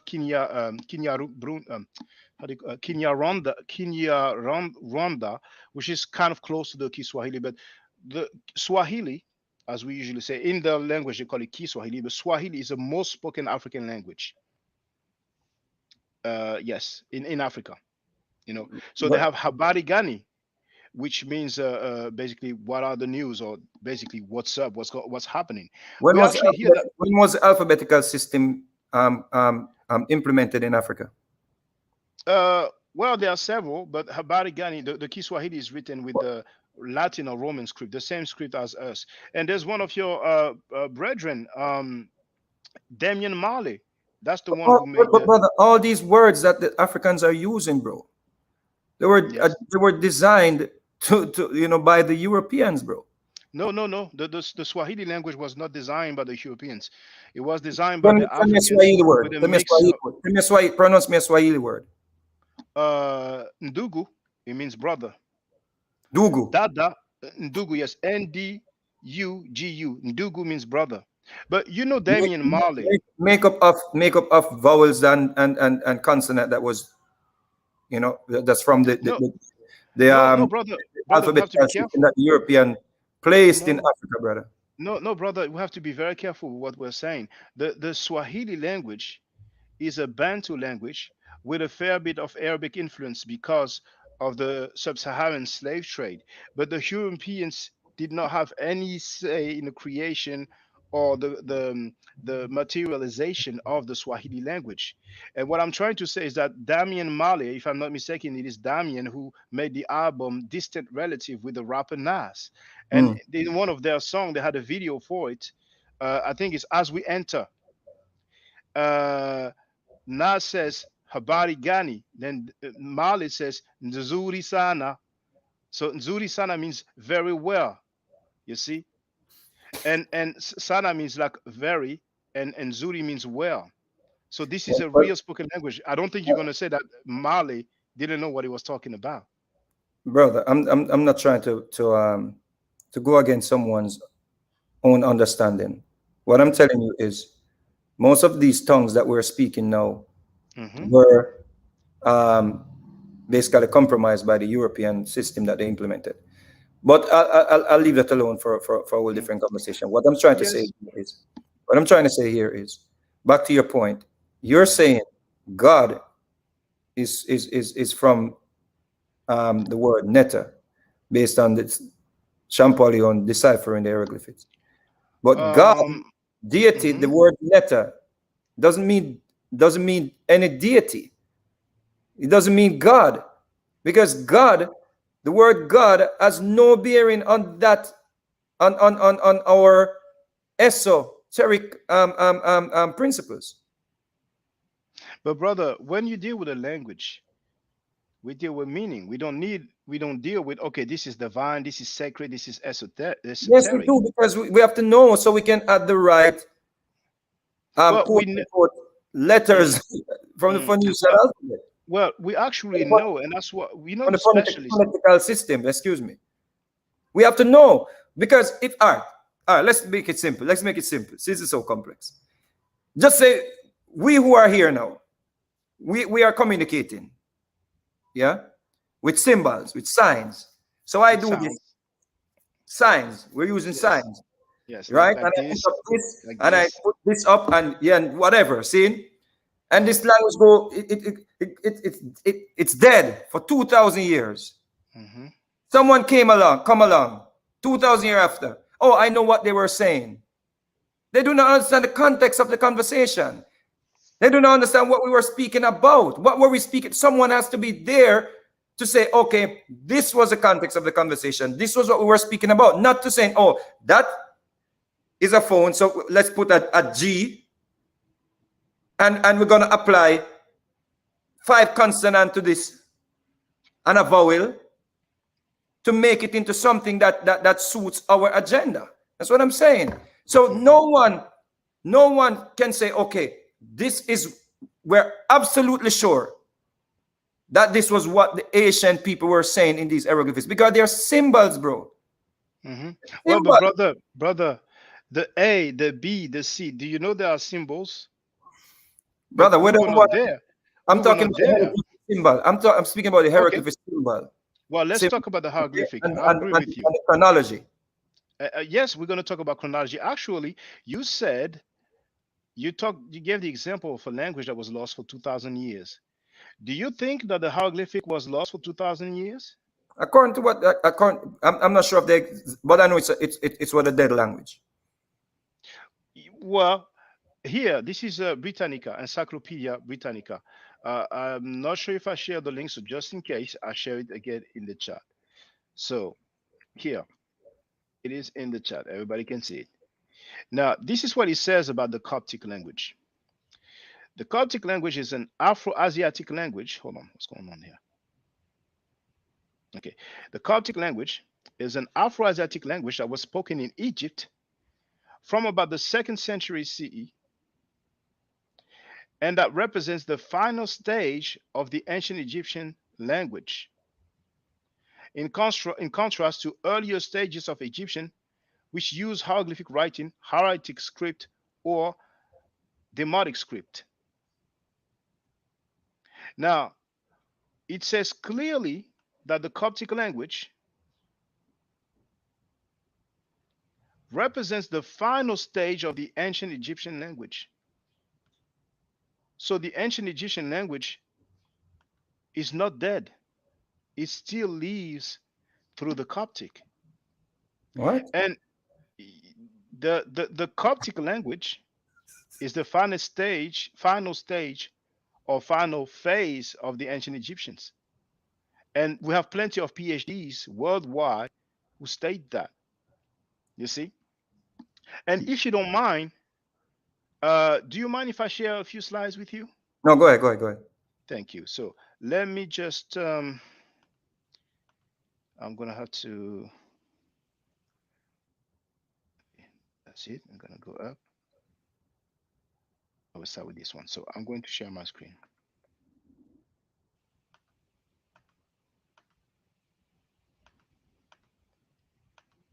All right. So here, there's that book that I got not long ago. It's the Etymological Dictionary of Greek. That's volume 1. That's volume 2. Now, because of my background, we don't really see it too well. Now, for the record, so just so that people know, the author is Robert S.P. Beeks. and he's a PhD. He was a professor emeritus of comparative Indo-European linguistics at Leiden University. Leiden, that's the Netherlands, or Holland, like many of us say. He has published extensively on the historical grammar of Greek, Iranian, and Indo-European. So I will leave it there because people have the source here on Brill website. Brill publishes scientific data material.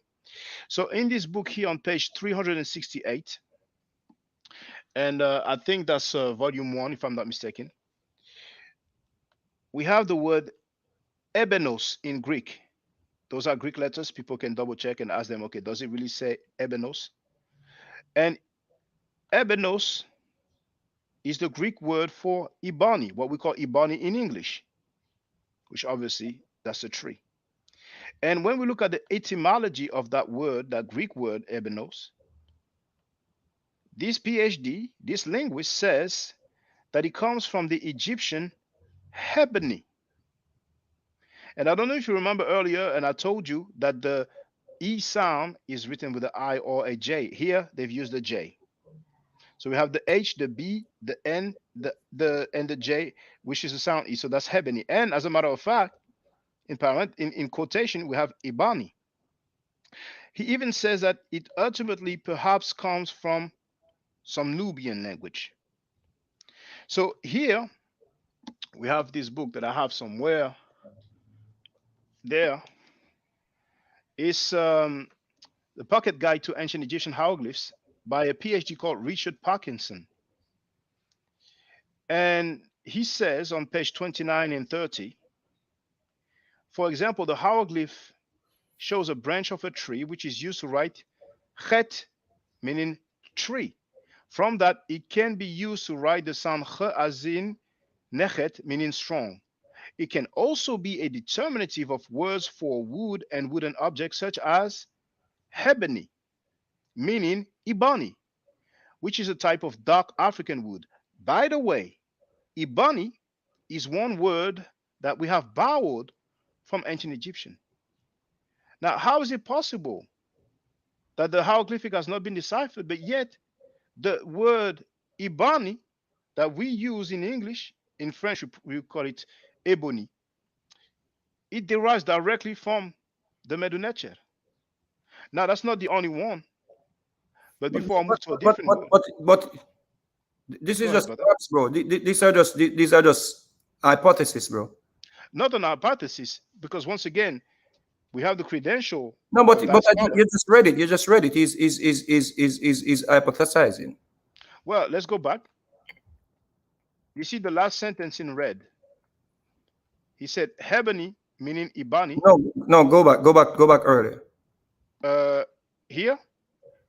I think that was where you were. Well, actually, you see the bottom part? The bottom part, ebony. Okay. Okay, I get your point. It's here. It's here. It says that perhaps it comes from a Nubian word, ultimately. Oh, what's Nubia? So what's Nubia? Well, Nubia, that will be nowadays Sudan, you know.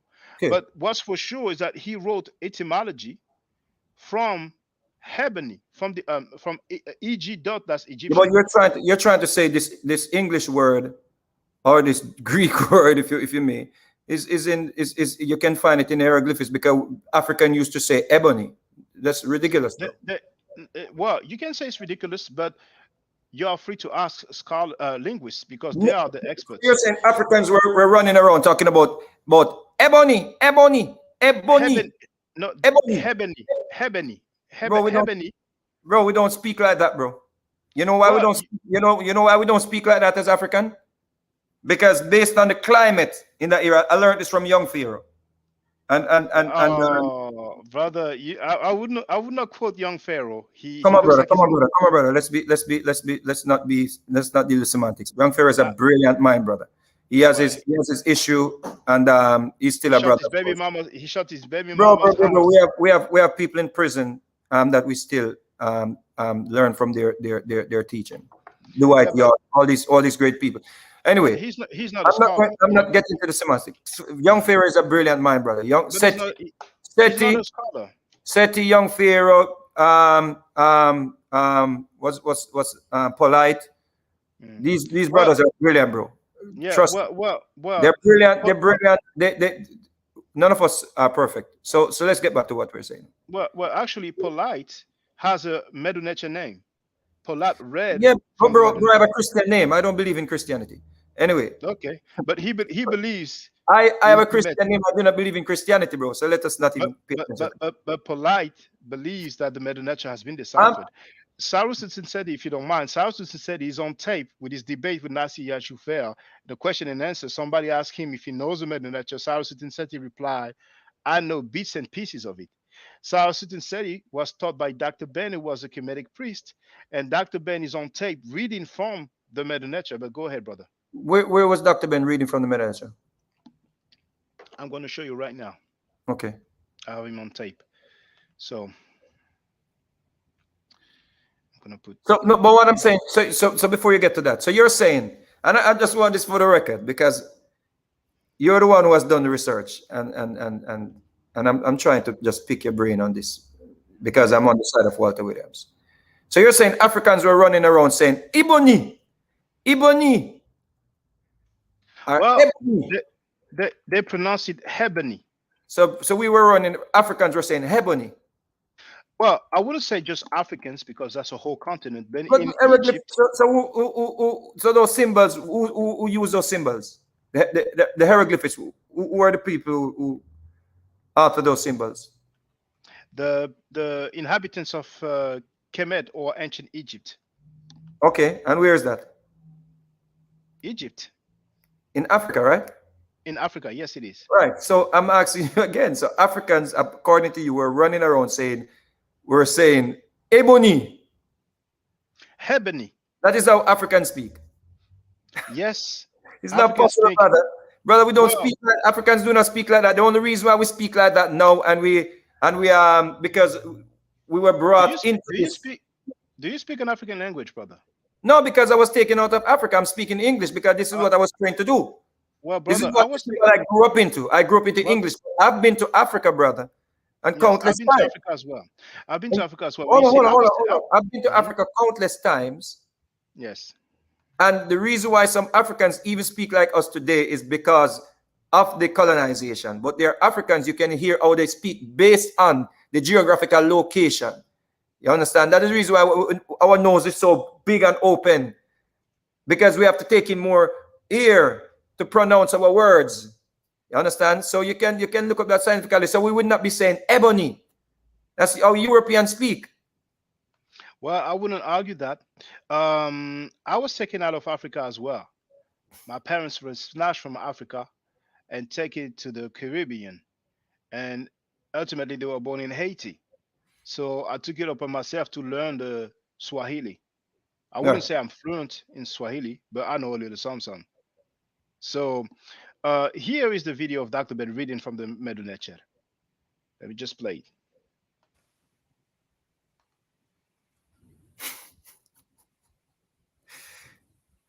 it. Almost didn't put the sound. It will be okay. Let's listen up now. With the sound, wouldn't it? So with this.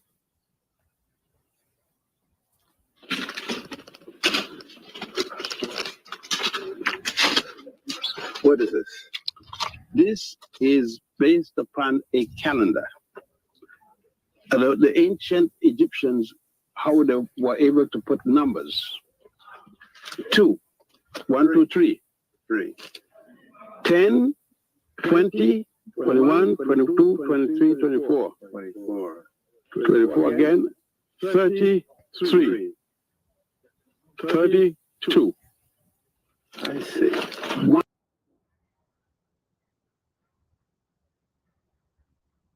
What's that? That's Dr. Ben in Egypt reading the Medu Nature. That is like me and you leave some marks in prison that we used to bam and put a stroke across, and someone and that counting system stays. Remember, they used to demotic text to communicate and trade. That says nothing, bro. He's not reading no Medu Nature, bro. This is what listen to this, bro. This is what you need to listen to. Listen to this. Let me show you the screen. Let me show you the truth about Dr. Ben, bro. Don't show me that little thing where he's talking about the calendar and showing whatever that is, bro. That's not speaking the Medinecha, bro. Come on, brother. That's not speaking, that's reading the Medinecha. That's not reading no Medinecha, bro. The man is just basically showing the accounting system from the calendar. All right? Which is in hieroglyphic. This is Dr. Ben, bro. Listen to Dr. Ben. Okay. Listen to the real conversation. And this is what you need to check out, bro. Okay. This is what you need to check out. Let me give you Dr. Ben, bro. Hold on one second. Let me give you the real Dr. Ben. Okay.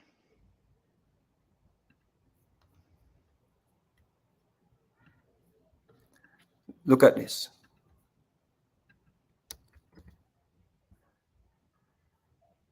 You're letting Dr. Ben turn in his grave. He's like, yo, I didn't read that. Dr. Ben is like, what is he saying?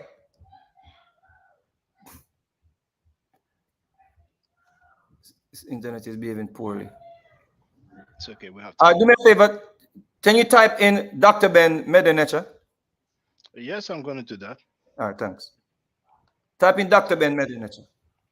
Or type in young Pharaoh Dr. Ben Medinecha. Oh, I don't think that's cool to put young Pharaoh. I mean, the guy shot his baby. No. He's just pointing it out. This guy was down with Trump. Bro. The white man enslaved us and we're still living in this country. Go just put in young Pharaoh Dr. Ben Medinecha. Okay, you're my guest. So I'm gonna do that. It's gonna be fun. It's all love, bro. It's all love, bro. It's all love, bro. Young Don't be afraid. The teacher is gonna correct. I'm not afraid, but I mean, young Pharaoh Dr. Ben, bro, Dr. Ben. Young Pharaoh Medinecha. Okay, that young Pharaoh Medinecha. No, Dr. Ben Medinecha. Okay, so young Pharaoh, Dr. Ben. No, young okay, Pharaoh. Right. Young Pharaoh, Dr. Ben Medinecha. Yeah, good. Play that right there. Young Pharaoh proves that. Play that. No. Come down. Okay. Yeah, play that. Okay. All right. Oh, that's the same. I'm gonna mute my mic. That's the same video that you played, but I'm gonna mute my mic. All right. Here we go.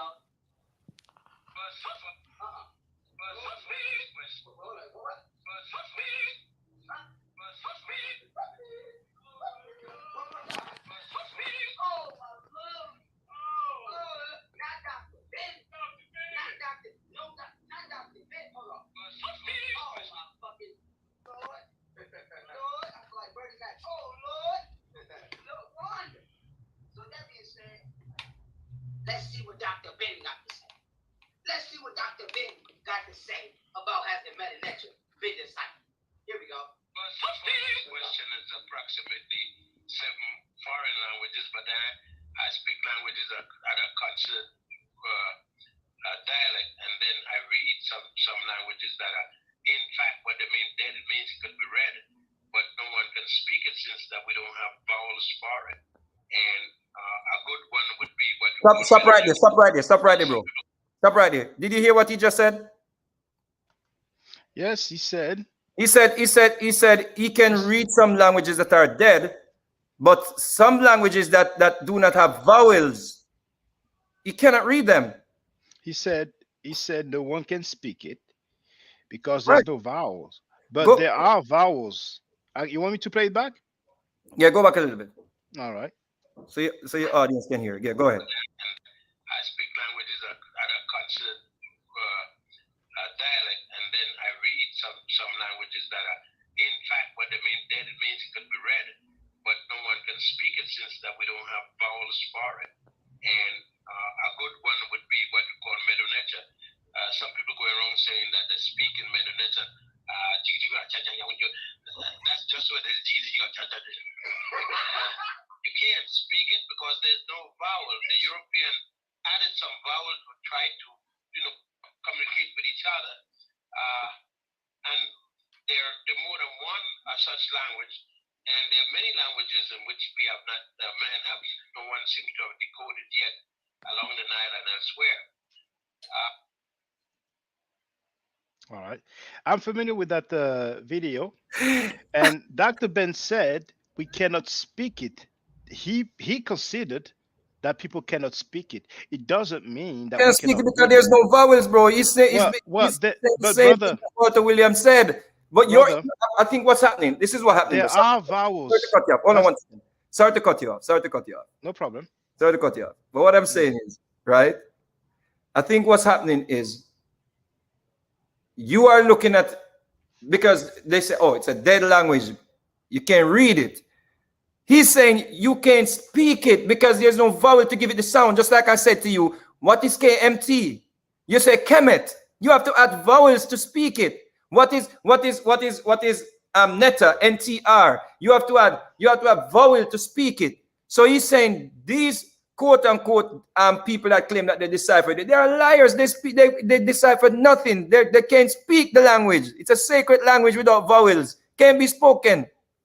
Well, brother, Just like Hebrew, just like Hebrew, they created Yiddish to claim that they're speaking Hebrew. Why? Again, bro, you know why all of this happened? Let me tell you why all this happened, because it's important to understand what's happening here. While we were enslaved, while they muted the Greeks, right? While they were taking over, they took all this time to create their agenda, to keep us in this box, so we will never get to the true esoteric meaning of the things that our ancestors left behind, because we are stuck using these Europeanized concepts. That is what we're doing, bro. We're using these Europeanized concepts. Why think they can't duplicate the pyramids? Why think that things that our ancestors could do, we can't do them no more? Because we are tapping into the European mind. That is what they placed us into a box. You see? So when we hear people like Dr. Ben say, oh, we can't decipher these symbols are a representation of what our ancestors were. They were spiritual people, not people where Europeans come and add vowels and add consonant to their symbols and be like, okay, now this means God.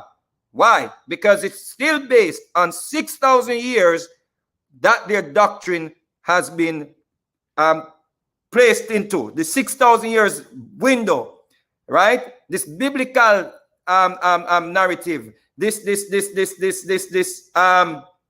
oriental narrative. That is what this is. Champollion, Lipswitz, all these people, they were working with the higher ups, the Rothschild. All of these people were working together to create this whole thing that we have Africans now talking about. Oh, as Dr. Ben say, you know, these words that they make up. Netta and lick, and it's rubbish, bro. Nobody can speak these words, bro. It's rubbish. Nobody can. What is NTR? What is KMT? Nobody can pronounce that. You have to add vowels to pronounce it, bro. And people say, I'm speaking a European vowels. We have to. So what am I supposed to do? Be dumb? It makes no sense. What am I supposed to be dumb? That is where the ship docked.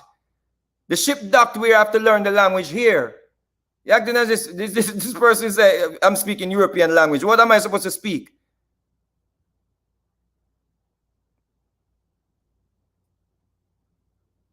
I want you to see, this is a book called Let the Ancestors Speak by Ankh Mira. Now here, hold on, brother. Hold on before we go. I just want to address one of the guests. This person named V. Bennett. So what about esoteric aspect of English? English has no... Are you serious?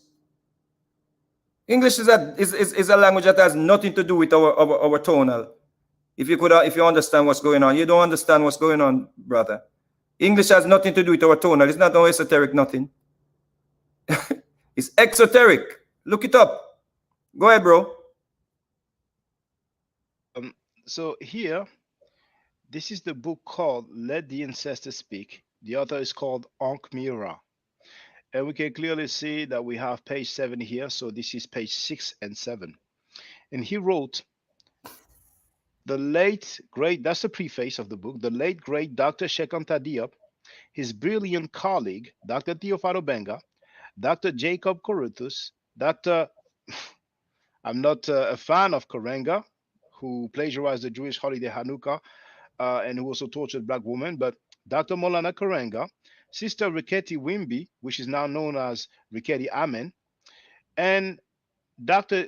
Joseph Ben Yakanan are but a few of a small number of African American scholars who have facility with the Medu-Neter, the hieroglyphic writing system of Kemet. Even now, however, the numbers are growing rapidly. So, Unc Mira stated, for the record, that Dr. Ben has facility in the Medu-Neter. In what we heard, he feels that it cannot be spoken. He never said that he cannot be read. Now, if you don't mind, I can show you other. Sorry to cut you, bro. I think that's where the confusion is. Mhm. Reading and speaking, I guess maybe that's where we're confusing each other. Maybe.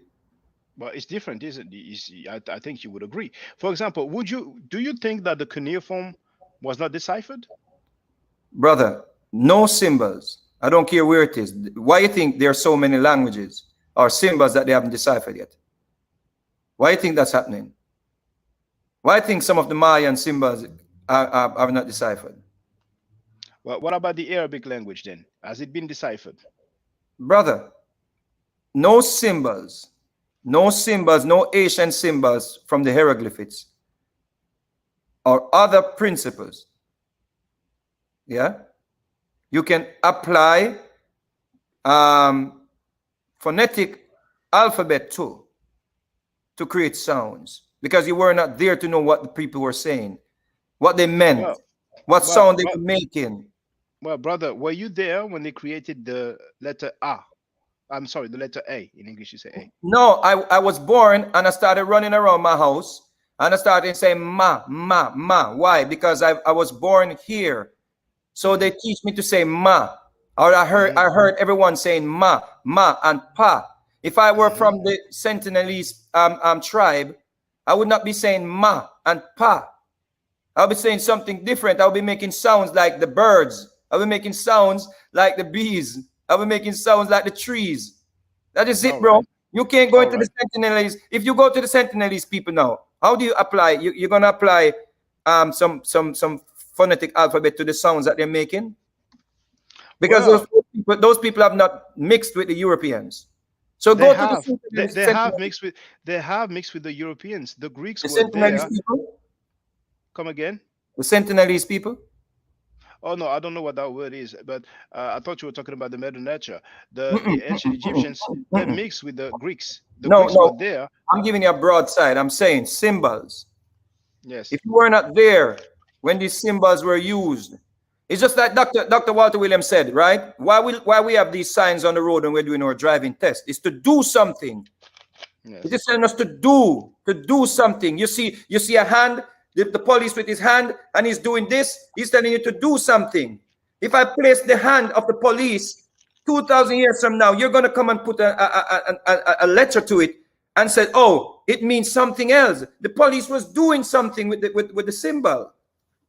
Yeah, you understand what I'm saying? Respectfully. Yes, brother, I understand Right. your point of view. But do you think that all the Egyptologists in the world who earn their PhD, do you think that they are all wrong? Bro, we can't say all the Egyptologists, bro. Because we have brother. Who you talking about? Tell me who you're talking about. Give me the names. I'm talking about all the Egyptologists in the world. Give me the top names. Give me five names. Dr. Theophilo Obenga. Obenga. I think we're confusing Dr. Obenga with these Europeans and what he's saying. I watched him yesterday, bro. He was talking about scripts. You see what I'm saying? We have to be careful how we tie Dr. Obenga and Diop into the European concept, bro. Of course, we have to learn English so we can know what they're speaking about. It's just like I use the Bible, but I can use the Bible to show you this thing is not something to take literally. You see what I'm saying? But you're going to say, why are you reading the Bible? So what am I supposed to use to prove that you're taking the thing literally and it's off? So Diop and Obenga and Dr. Obenga and these people, we should stop confusing the Africans' principles with the Europeans, because Dr. Abenga, Giap, and these people, they were more spiritual people, and they did research outside of the scope. That's the reason why Giap and other African scholars were able to go at the Europeans' concept, and they did not publish it. They couldn't publish it because it went against all the European scholars, all of them. Why? Because Giap, right, went into Sudan and the other territories, and he saw similarities. That's a whole different thing than you trying to say you decipher a language, bro, or symbols. He saw similarities, and he did testing, carbon testing. You see what I'm saying? On artifacts. You see? That's a whole different thing. It's totally different, bro. Now, I have to remove. All right. So, brother, this is Theophilo Benga's book. Hold on, kinetic energy. We have been showing different persons since we're here.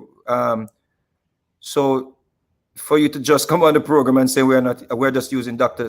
Williams' argument, I think that is, you can believe what you want to believe, brothers and sisters, without, trying to, spread propaganda. You know what I'm saying? Well, brother, right. Now this is Theophilo Benga's book. In English, it's called like I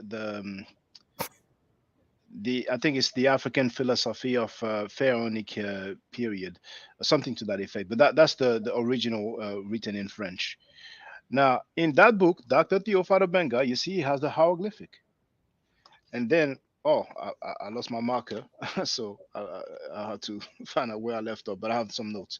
So he has the hieroglyphic, and after, he has the translation. And here, this is the French for translation, traduction. So would you say that Theophilo Benga is wrong with his translation of the Medu Neter? What did he say Neter is? Oh, that's a great question. I'm going to look for the Neter symbol, and we're going to deal with the translation. I'm pretty sure that we have Neter somewhere. And he even translated the Greek, by the way. Oh, well, there it is. Okay, here we have Neter, but this is about the star of the morning. I'm sure I will find Neter translated somewhere. So we're going to get to the bottom of this. How did Theophilo Benga translate the word Neter? Now, do we have the Neter symbol here? Got to find it. I will not believe that we don't have the Neter glyph in all these translations that he has you just showed where we translated all of the hieroglyphics. Yes, I will show you. So okay. Here we have the Neter. We even have Necheru actually, so that's going to be interesting. So I'm looking at the translation right now, and then I will show both. Mm-hmm. No.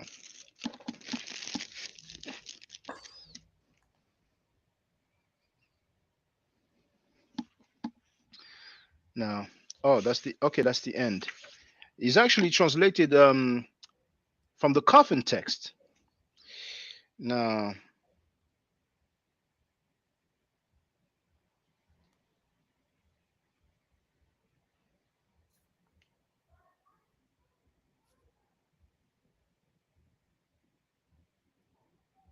there it is. So this is page 98 of the French book. Now here we have the glyphs, and the Neter glyph is that one that looks like a flagpole or like a axe or a hatchet. And here we have the plural form. We have 3, and we call it Necheru. Now the translation, and there's that.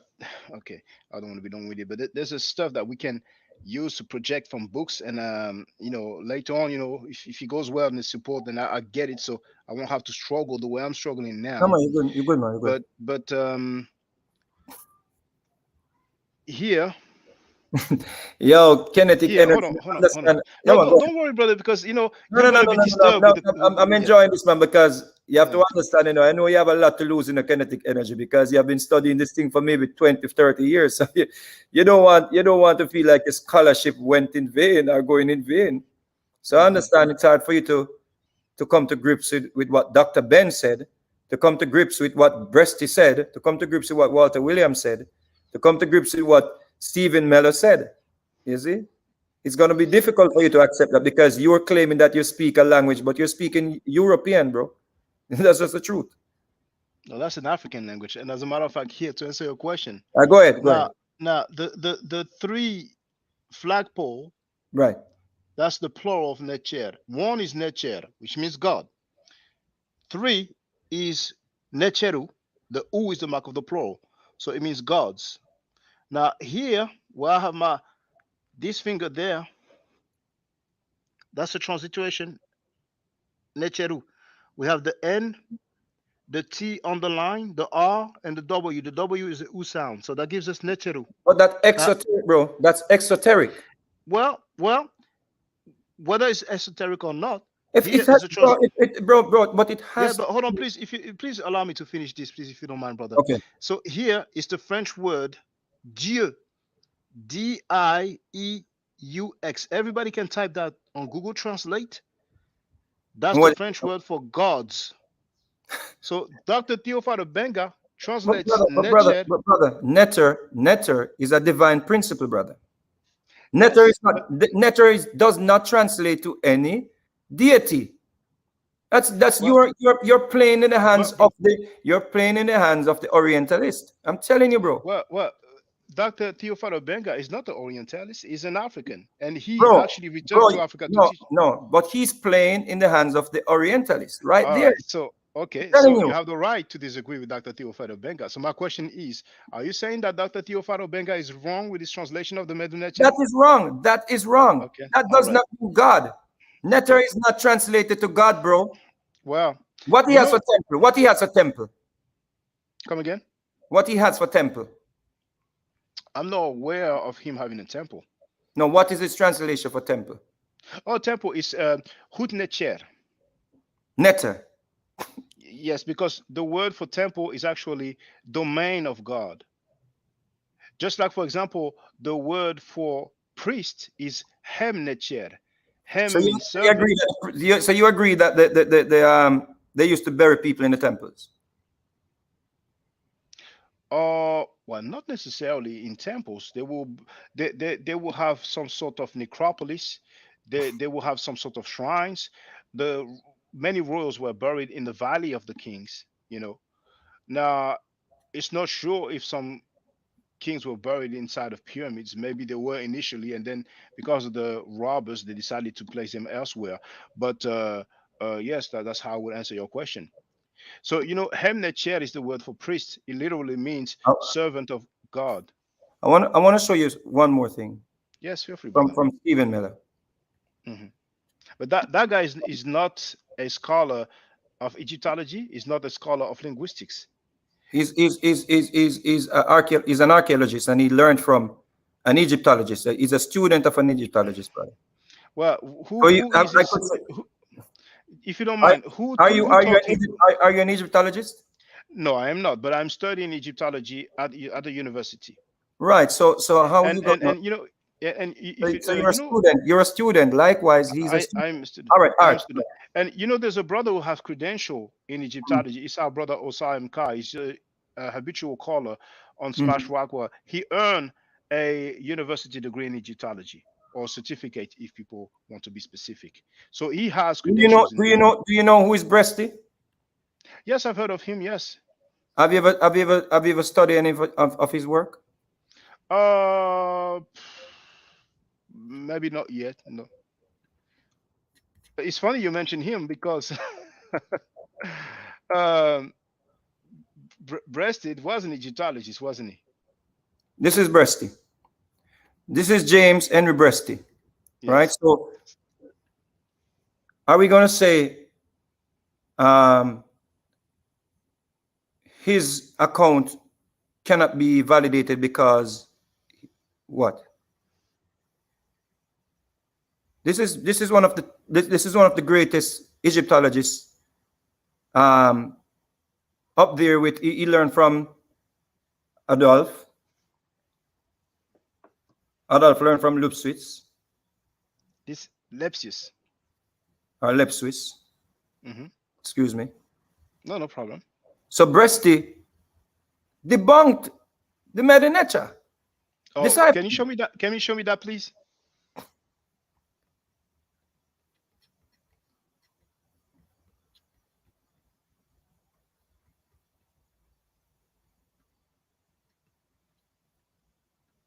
I'll be very surprised to see Breasted debunking the Medinetra. He was an Egyptologist.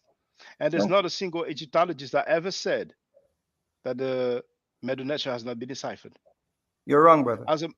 Well, who said that? You're wrong, Which brother. Egyptologist? Well, please name me an Egyptologist who said that the Medinetra has not been deciphered. What's going to happen if I do that? Well, I'm going to be surprised. I'm going to be amazed. And you know what? Some people may argue, well, Egyptologists, because they study the Medinetra, they will not say that it hasn't been deciphered. So let's add linguists to the list. Please name me a PhD in linguistics. That But I says can that go the back and show you Medinetra his credentials, bro. You need to look him up. Breasted? Yes, sir. Well, just like you shown on your own screen, he earned a PhD. He was an Egyptologist. Bro, you looked at the thing for 2 seconds, bro. Yes, but I saw it. I read it. I'll go back to it. It's all love, bro. I'll go back to it. Okay. I think you got your source confused. You know, you used the wrong source because James Henry Breasted was an American archaeologist, Egyptologist, and historian. And he completed his PhD at the University of Berlin.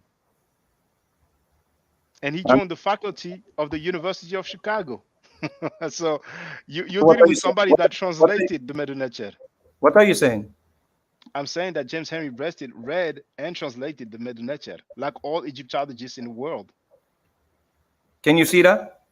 Yes, so as the nation shifted southward, it was completely withdrawn from contact with the northern world, and Ethiopia, gradually lost behind a mist of legend, became the wonderland celebrated in Greek story as the source of civilization. The Egyptian language and hieroglyphics, which the kings had hitherto used for their records, now slowly disappeared, and by the beginning of our era, the native language was finally written in a script which has yet is undeciphered. But he's making the history. He's talking about the history of the language. Come on, brother. What does it say? He said at the beginning of our era, the native language was finally written in a script which as yet is undeciphered. Can you go down until he talks about the decipherment? Please go down. Go ahead. Okay. And please go down again. Let's continue. Oh, well, we don't have the full thing, you know. But if you read the full thing, he's making the history of the language. Come on, brother. Yeah, that's what he does. He want to see something different, brother. What does it say? What does it say? Okay, please give me the title of the book. We're going to get to the bottom of this. Go all the way up.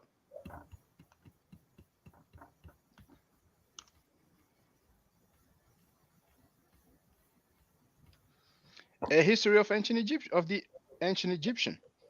So a history of the ancient Egyptians.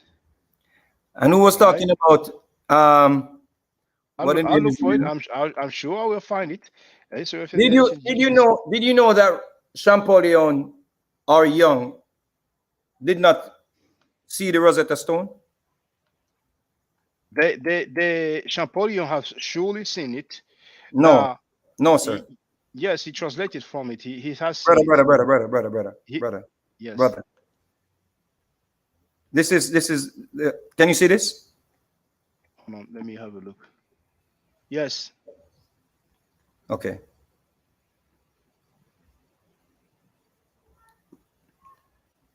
even in The assuming that he Rosetta did Stone not see discovered when Champollion was 8 years old. Took 23 years to crack.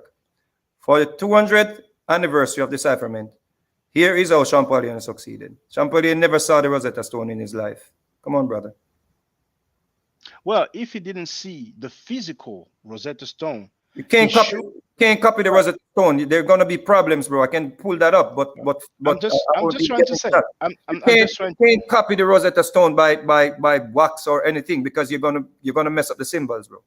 No, they haven't messed up the symbols. So even if he didn't see the actual physical copy of the original one, he had the transcript.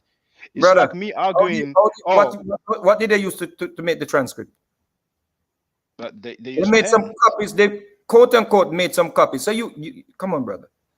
Well, it's simply by using a pen and just copying what is on the actual stela. That's the reason why they translated Netter to be God. That's why but you know, if you don't like the word God, you can use the word deity. No, it's not deity either, brother. I'm not talking about. I'm saying it's no deity, no God. It's not a translated. It's a divine principle. Netter is a divine principle, and you should know that, bro. You're studying. But okay. Well, so you're saying right now that nature is divine principle, right? Yes, sir. So you are translating the Medu nature. I'm just telling you that the way that if we could not be reading no Medu nature if it were not for Champollion according to the history. However, Netter, according to the scholars, is not God. It's a divine principle, esoteric principle. Well, I don't know who says that. I don't know who says that. I just showed it to you, Stephen Miller. Are you sure you showed me that to me? Yes, are you sure you showed that to me? Let me show you again. Okay, all right. I'm looking for the book, so that's why. One second. Okay, I found it. Let me show you Miller again. 1 second. Come on, bro. You're still looking for Breasty? Yes, I'm looking for the book. We have to get to the bottom of this. Now, can you tell me which page it was, please? Hold on, let's play this first. Let's do Stephen Miller and see what we're missing out here. Per Netter. And Netter is a key word here. Decipherment. The house of the Netter. What does Netter mean? Well, good old Champollion, Frenchman who worked 21 years to decipher hieroglyphics from 1799 to 1821, 22 years actually, thought he was able to translate the symbols of Egypt, what we call hieroglyphs, which is a Greek word. And that's led to the whole field of Egyptology. Well, the fact of the matter is the Greeks couldn't read the symbols correctly. And I can go into a lot of detail, but we don't have time. So all of Champollion's translations are basically incorrect. All of Egyptology's translations are basically incorrect. So what Netter, they translate as God or goddess. Somebody asked earlier, what about all the gods and goddesses of Egypt? Well, the mere fact is we're looking at two different levels of understanding, which I'm going to discuss in great detail in this second book, that there was an exoteric teaching and an esoteric teaching. The exoteric. You know why it makes sense, bro? Because the spirituality cannot be without. You see what I'm saying? It has to be within. Make sense? Well, you know what's interesting is that this guy that you played, who doesn't have any credentials in Egyptology nor in linguistics, he said that the Greeks did not. He's not an Egyptologist, he's a chematologist. Are you sure? That's what he said. Well, if he said he's a chematologist, how strange that he used the word chemet, which is a Medu nature word. No, he's not. He's more. To be honest, he's not on the side of saying we do not understand or we cannot read the symbols. He's more of an esoteric, like Imhotep. Imhotep is on the basically in line with what he's saying in some sense, based on the esoteric meaning. So it's not that Imhotep is saying, oh, he cannot read the meta nature. What he's saying is the meaning that the Europeans gave to the meta nature. I'm a whole different ball game. I'm like they did not decipher it. So that's a whole different thing. But what I'm saying is, if you claim that you deciphered it and you mess the word netta up for deity, everything has to be thrown out. What else am I going to trust you on? You messed up tomb. You messed up deity. Is it? But listen what he's saying. He's talking about gods and goddesses. But the true meaning of Netter is not God or goddess. And first one, again, who did this in modern times was R.A. Schwaller-Delubich, who was the first one to look at this word and said, wait a minute, this word doesn't mean deity. Okay, you want to look up that guy? Well, we looked him up already, and we have No. This guy that he spoke about. Because he is actually an Egyptologist. So you want to look up this guy? This word doesn't mean deity, like we understand. It means an aspect or principle of the divine. Part of the whole, not the whole. So netter is actually where the Greek word nature comes from. Netter, nature. So the house of nature. So you don't agree that netter came from the word nature? Well, I looked up the etymology of the word nature, and it says that it comes from the Latin, not from the Greek. You see? And so he's the same guy who's arguing that netter, where the word netter came from? The word nature is a Medu-nature word. It's a hieroglyphic word. So the house of nature, the house of energy. Pyramid, Greek word pyramidos, fire in the middle. Much closer to the true understanding. Had nothing to do with two. So of course at this point we always stop and say, in its original inception, in its original creation, no one was to be ever buried in a pyramid. Is he tomb? This is not tombs. So there you go, bro. Now he said that the pyramid comes from the Greek fire in the middle. Have you ever seen that somewhere in your life? I never heard that before. I think he made that up. Look it up. Well, let's have a look together. Because when you're going with the divine principle, you're going with fire, bro. Water. Yeah, well, but everybody can make stuff fire, up. Now this is the word pyramid from Etym Online, and then we're gonna look on Wikipedia. All right, so pyramid. Bro, when you go divine principle, what are the divine principles, bro? You see, you're basically on the surface, brother. You're not dealing with the spiritual aspect of the whole thing. That's a problem. All right. You see what I'm saying? But the languages are not spiritual. Languages are just literal. That's what they are. But the symbols that the people use, you do not know what spirituality was linked to it. All right, but brother, okay, are you saying that this guy who just spoke, he knows that pyramid actually means, what did he say, fire in the middle? A divine principle. Netter is a divine principle. But you know, for brother, example, the sun, the water, fire, those things. So it's basically paramitos. Basically, look up what is paramitos. What paramitos translates to, or what it's linked with. Is it linked? Is it connected with fire? The divine principle. Is paramitos the principle connected with fire, which is a divine principle from netter, from nature? That is it. Well, here for the record, we have I don't know what it is. It is okay. Hold on. I'm gonna do that. I'm going to go to Wiktionary, and then I'm going to type pyramid etymology. All right, so I'm sharing the link in the chat. Okay. This is a Wiktionary, because I've already done Etym Online. So it looks like this guy is making stuff up. Let's have a look. I might be wrong. I'm going to learn something today.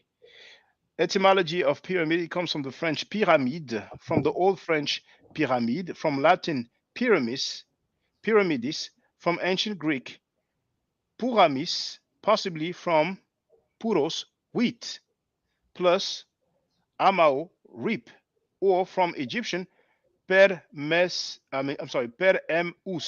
height of a pyramid. From per, which means one that comes forth, m, from, and us, height. Schenkel and K. Lang propose hypothetical Coptic piram, or fram, derived from Egyptian mer, via metathesis as a source of puramis, while Schenkel also suggested it being the source of Arabic, and that's hurm. That's the H in Arabic, that's the R, that's the M. Although the later is considered far-fetched by Takacs. So you see, brother, we went through the etymology of the word pyramid, and that guy that you rely on, he just made that up. You see? And the funny thing is that here we heard about mer, and indeed mer is a word that means pyramid in the Medu Neter. So What? we cannot What was that? rely on that guy. What was that? What was that? The word mer in Medu Neter is the word for pyramid. So that guy, you see, we just established that he's making stuff up. He's not reliable. So you're saying, so look up the word parameters. If that's what parameters. Okay, pyramidos like this. I mean, feel free to look for it. I mean, because I went through the etymology. There's even etym online. If people don't like Go to the etymology of hieroglyphics. Okay. But I can tell you it means sacred writings, but we're gonna find that. So hieroglyphics, etymology, it comes from the Greek hieroglyphica, which means sacred writing. So here, this is etym online. Thank you for Terence. Thanks Terence for that cash app. So from the 1580s, of the nature of Egyptian monumental writing, from late Latin hieroglyphicus, from Greek hieroglyphikos. So I think I said hieroglyphica, but it's hieroglyphikos. Of Egyptian writing, from hieros, sacred, and glyphe, which means carving. So it means basically sacred carving or sacred writings. You know, what's that? From glyphen to carve. Yeah. So Plutarch began the custom of using the adjective ta hieroglyphica. I wasn't that wrong. As a noun in reference to the Egyptian way of writing. The noun use of hieroglyphic in English dates to 1850s hieroglyphics. You see. So once again, you know that guy was making stuff up. But do you mind if I share some stuff? No, because okay, so this is a netta, right? According to Egyptian origin of word, right? Netter, divine, right? It has God in there also, right? So what he's saying is, he's saying the word netta means divine principle. If we talk about netta and divine principle, you can't leave out the basis of the divine principle, which is fire, water, you see, and the sun. But you know, brother, this is called an interpretation. But let's presume, for the sake of the argument, that they are wrong with their translation of Neter. Walter Williams, how does he greet people? Do you know how he greets people? Semantics, bro. Semantics. No, it's just a question. Semantics, bro. Okay. Well, I'm going to answer my own question.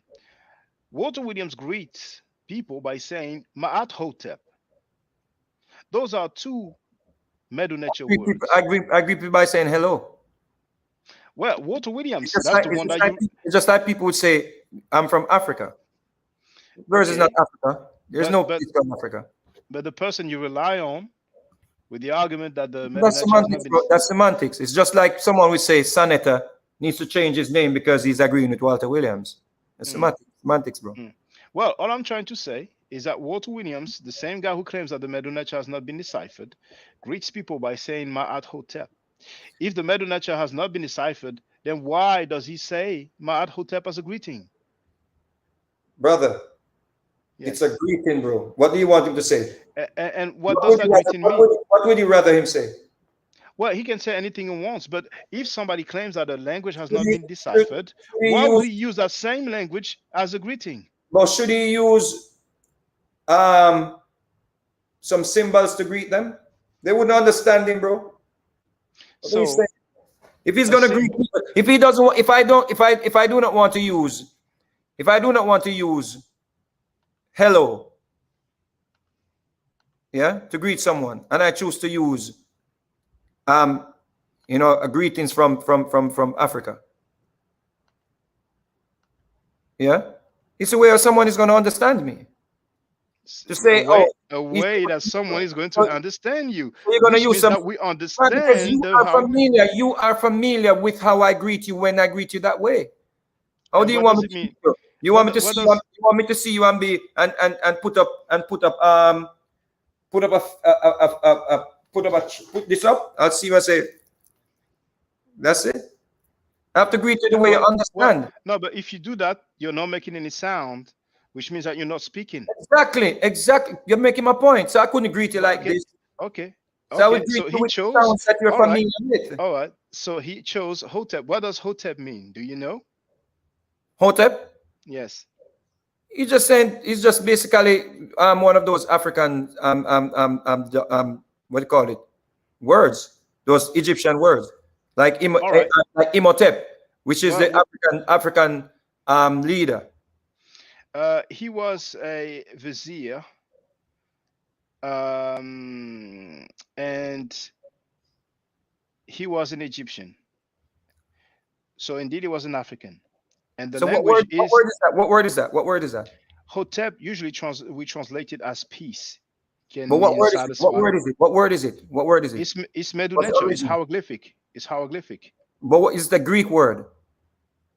Oh, well, um, well, maybe they pronounce it Hetep. I don't know, but Is it? So you need to check if it's a Greek word. no, it's a Medunecha word Is in it the a Coptic. Greek? Is it a Greek word? No, it's not a Greek word. It's an African word. It's a ancient Egyptian word, hieroglyphic or Medunecha word. And in the Coptic, we have, if I'm not mistaken, Hotep. That's the reason why we pronounce the O sound, because in the Coptic, we have the Hotep. For those who wonder about the vowels, there's a word that means brother. We usually pronounce it sen because it's the biliteral SN. But in the Coptic language, it's pronounced son, SON. So just similarly with the Hotep, which is HTP, some people pronounce it Hetep. We know with the Coptic that it is pronounced with the O, you see? And But we if have to, you're pronouncing HTP, how do you pronounce that without the vowels? well, we do pronounce it by adding the vowel E, which is a convention of Egyptology. But once again, in the Coptic, which is a Yeah. living language, they pronounce it Hotep. I With the mean, vowels. at the end of the day, you see, for Right. example, in America, some people say there, Right. over there. But in Mm. the South, people pronounce it there, right there. So there and there is not the same sound, but we're dealing with the same word. We have two different pronunciations. What does that Eh, have to do with? What does that have to do with Well, what I'm deciphering what the what hieroglyphics? what what I'm, what I'm trying to say is that we are focusing on the sounds, but the sounds might not be the same. For example, you say Michael.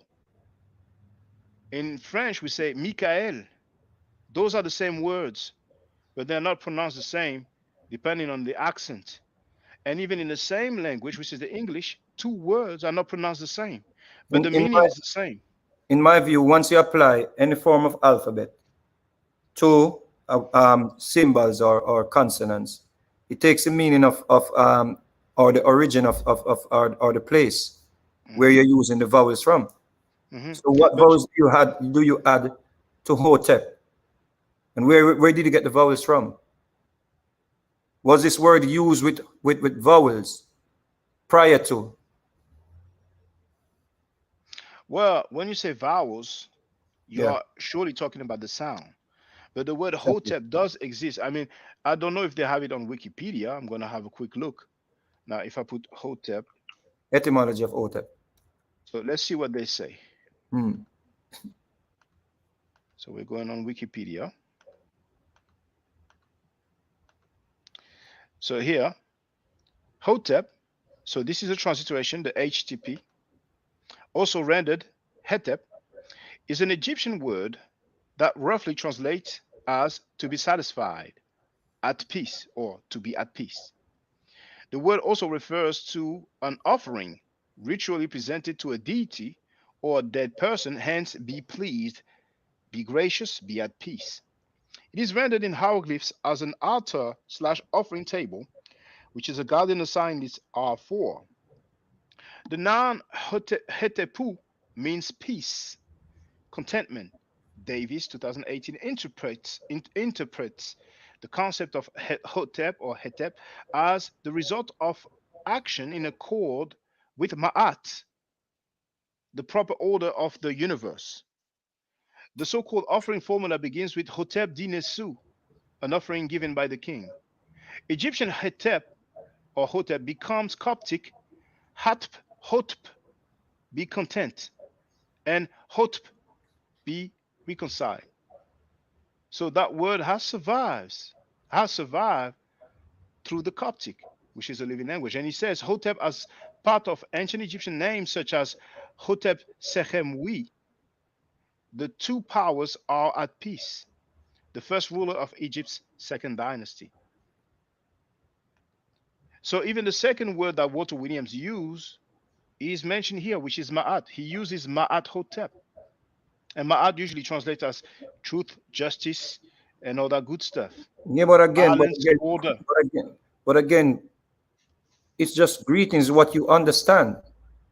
Is Yes, what but greeting you the way he understands. That is it. Thank you, Sister Michelle. Sister It's the Michelle way is we actually communicate. It's like if I'm telling you, she's Jamaican. Do you mind if I share some stuff with you? Yeah, go ahead.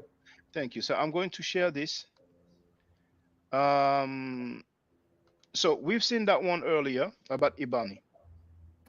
Now this is the University of St. Andrews, and they have what is known as the Westcar Papyrus, translated by a person named Blackman. He's not a black person, but that's his last name. And here we have the word Hebony that gives us Ibani in English. We have the phonetic value. This is the biliteral Heb, HB. That's the N that we've seen earlier. And that's the E sound, Hebony. Now, there's another word, Susan Gardiner. What's the etymology of ebony? Hebony in ancient Egyptian. No, what's the etymology? Well, that's what I'm trying to do.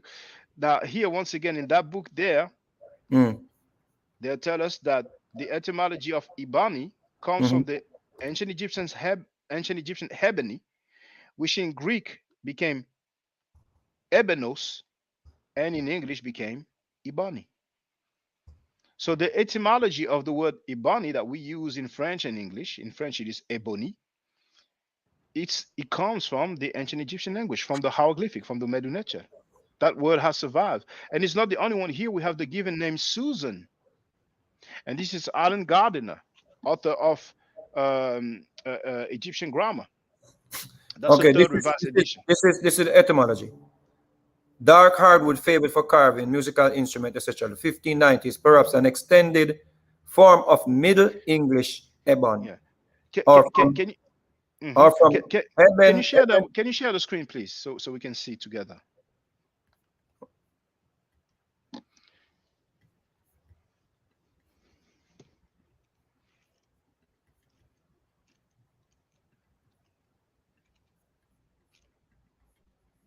Okay, which page is it on my stuff? It is 368. Can you see? I have your there it is. Can you see? Yes, yeah, your screen is shared right now. All right, look at that. Oh, that's brilliant. Okay, so well, actually, that makes my point. That's Etim Online, and it says dark hardwood favored for carving, musical instrument, etc. 1590s, perhaps an extended form of Middle English Ibon, or from Hebenif. I'm going to make my screen larger. So Hebenif, late 14th century, perhaps a Middle English misreading of Latin Hebeninus, which means of Ibani, from the Greek Ebeninos, from Ebenos, which is what I just read, Ibani, probably from Egyptian Hebeni. Bro, this is another. Hold on. What is this word? You're making this. What is that word? This Hebeni, the one that I kept showing. What is this word, bro? What is it with that word? It's Hebeni. The J is pronounced E. Well, brother, I don't mind. I don't mind you laughing. Go ahead, bro. Go ahead. But you see, this guy here is a linguist. He's a specialist. And that's the book that I'm quoting on page 368. You see, and I can even show you. I mean, it's going to be difficult to see, but this is it. Bro, you have to add vowel. It's not going to. Notice You know, what you're stuck with, bro.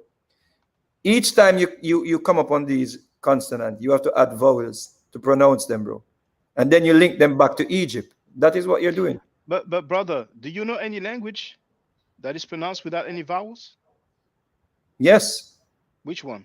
The symbols from that. No, I do not know any language from the hieroglyphics, any symbols from the hieroglyphics that can be pronounced without vowels. That is my.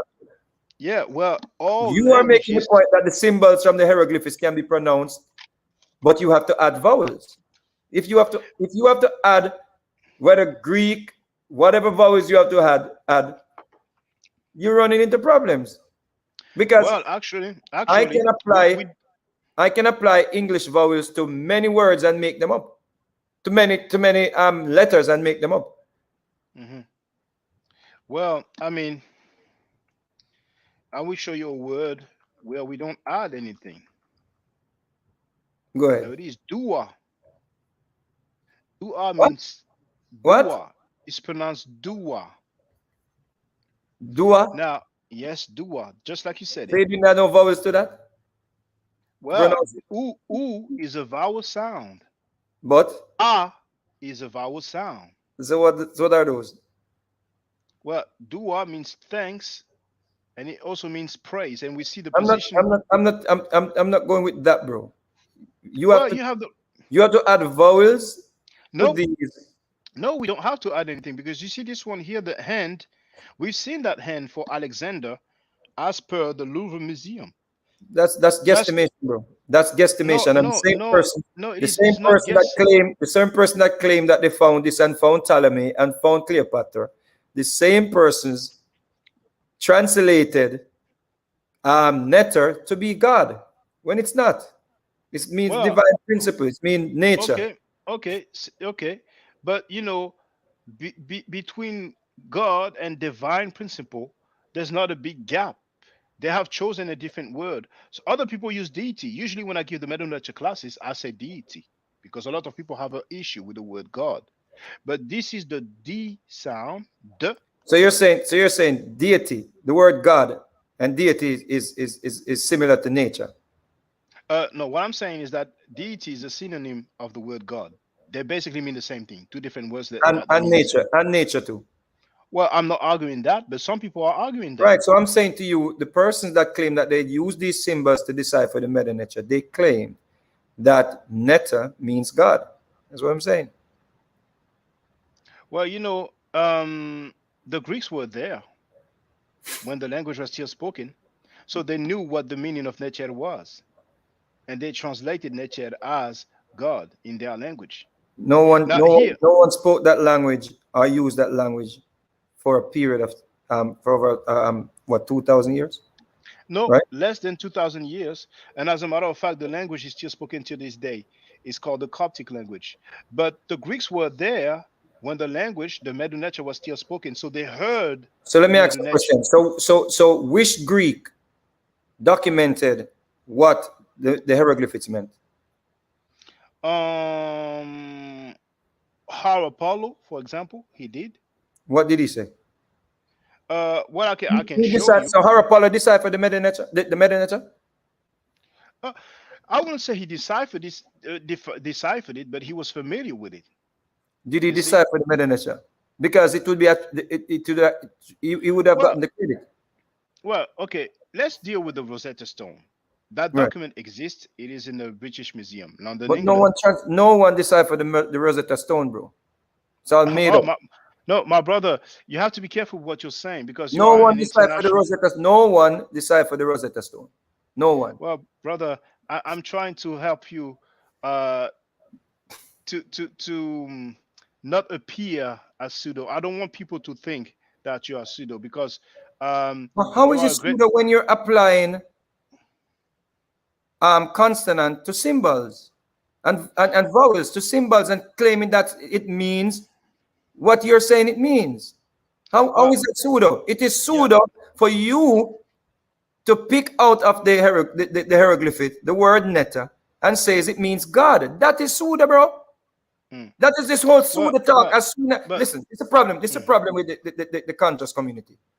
As soon as someone points out anything that doesn't make sense or anything that the Europeans erred with, oh, you're Suda.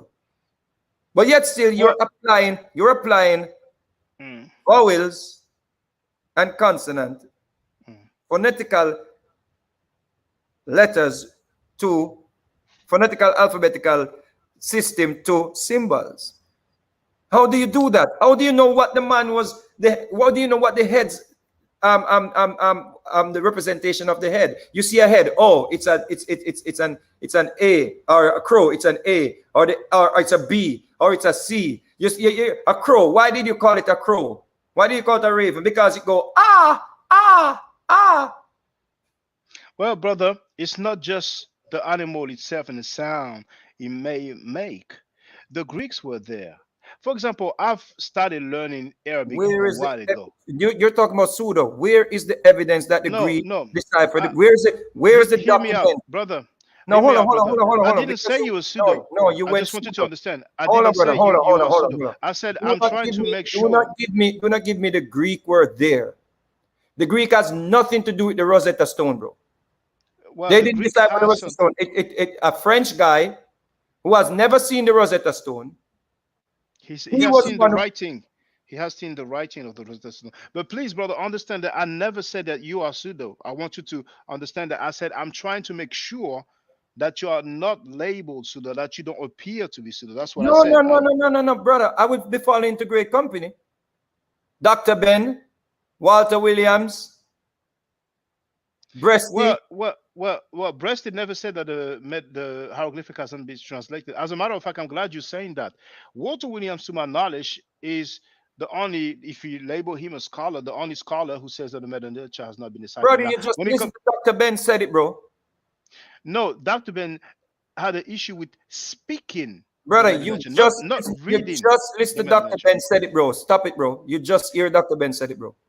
You heard that, bro. He said Dr. Ben said the Meta-Nature has not been deciphered because you cannot add vowels to it. Well, brother, Dr. Ben didn't say it hasn't been deciphered. He said we cannot speak it. I can play it again, brother. You feel free to play it again. All right, one more time. Okay. You have it here. You have it. You have it. Play it. No, that one you played, I don't have it. No, you played it. You just played it just now with young Pharaoh.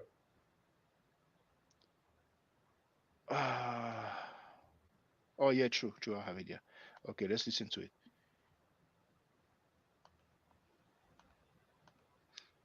And you will see he didn't say that it hasn't been deciphered.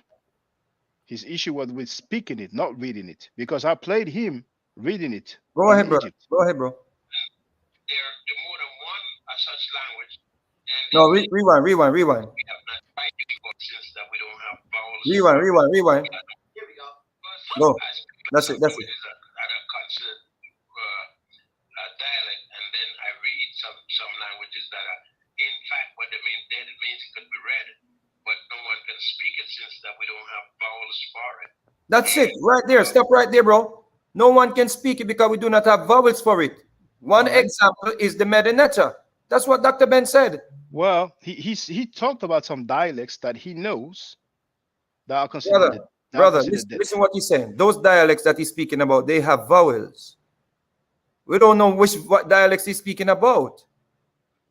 Well, if we don't know what dialects he's speaking about, then how do you know he's talking about the Meta-Nature? We do not know which dialect he's speaking about, but he distinctly said the Meta-Nature cannot be spoken because there is no vowels, bro. Didn't you hear that? Did you hear that? I heard that. So he said he can. Okay, if you don't mind, he said he cannot be spoken. He didn't say that he cannot be read. Now, him saying that there's no vowels, I beg to disagree. We have vowel sounds in the Meta-Nature, and that's what I was trying to show you actually with that word here, dua, because we do have not only the vowel sound u, but we have the vowel sound a as well. This here, brother, I mean, if you're not listening to me, it's going to be difficult. Added all those vowels, bro. I'm going to listen. This is it, because I think we're going around in circles. This is not because there's some. Hold on, bro. Hold on. Because we're going to hold our position. This is what it is. right? I'm going to go with Breasty. I'm going to go with Dr. Ben. I'm going to go with Walter Williams. I'm going to go with Stephen Miller. And You're all not the going people with Theo Fadobenga? Dr. that, Diop? I'm not going to go with that translation that he did. Okay? And Dr. Diop. Are you going with Dr. Dr. Diop, Shekonta Dr. Diop? Diop was not out there claiming that Europeans deciphered the Meta Nature. So that is the reason why he's studying, or that is the reason why he's doing what he's doing. But Dr. Diop was more than just a translation, brother. Dr. Diop was an archaeologist. He was excavating. He was doing all these things, bro. He was not an archaeologist. Whatever he was doing. He was not excavating either. But Dr. Shekonta Diop did translate some Medu Nature, and he compared it with his native language of the Wolof spoken in Senegal. He saw similarities in the Sudanese symbols and the thing, their symbols. But whatever, not symbol language, the Wolof language. Whatever it is, bro. I'm gonna hold my position. Yeah. Well, I'll take food on this one. But hold on. No, you're not gonna change my mind. That's what I'm saying. No, I'm not trying to change your mind. What I'm saying is, this is what I'm saying first. This is what I'm saying first. I'm gonna hold my position on this. No symbols cannot be deciphered if they do not have vowels. That's it. Okay, can I say something? Yeah. Thank you. Now here, this is the sound. This is the wa sound. This single glyph here is a biliteral. It has two sounds, two phonetic value, wa, u, and a. So here we have the vowel sound. This word spells dua, literally. But what I would like to do is just to show you a few slides, and I promise there's not many. The English word Susan that exists in French as well, Suzanne, that's how we pronounce it. Now we have the Greek form Susan, but it actually comes from the Egyptian, and this is hold on, bro. Before you go further, bro, 1 second. Yes. What is this person saying?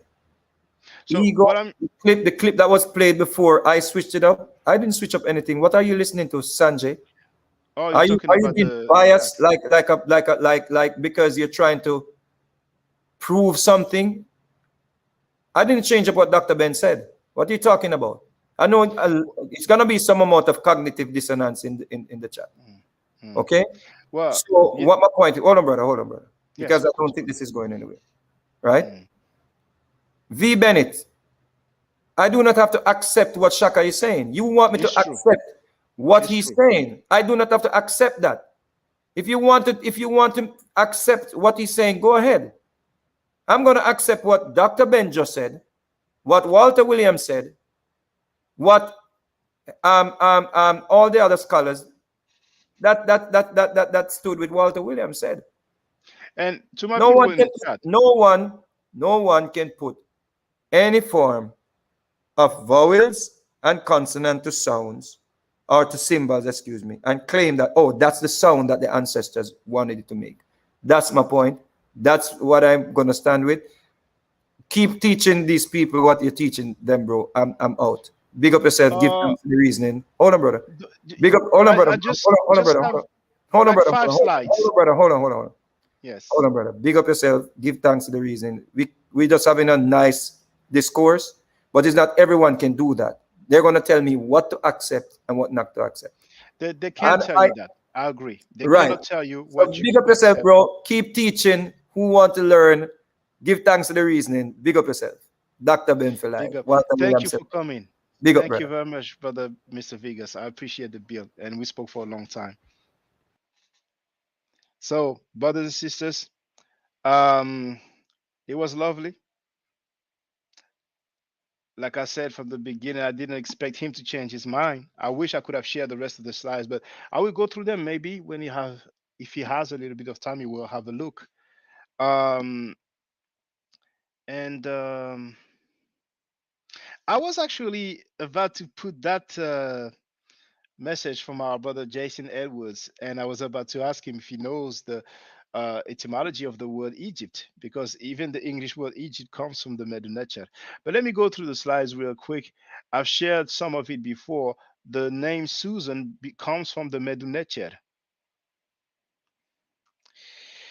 And here we have the Medinecha root session, which means lotus. And who said that? It is Alan Gardiner, well-respected scholar. And the article is called The Egyptian Origin of Some English Personal Names. So here on Egyptian grammar, which one did I quote earlier? This one, well, it is Egyptian grammar, page 388, and this one is page 480. And we have the word session, and we are told that, you see number 2? This is taken from the pyramid text. All the way to the pyramid text, circa 2000 BC, which means that 4,000 years ago, we had the word session, which ultimately made its way into the English word. Now, here we have Faulkner as well on his Middle Egyptian, page 248, and we have session as well. But what I want to tell our dear brother, Mr. Vegas, and it's so kind of him to come and spend some of his time with us,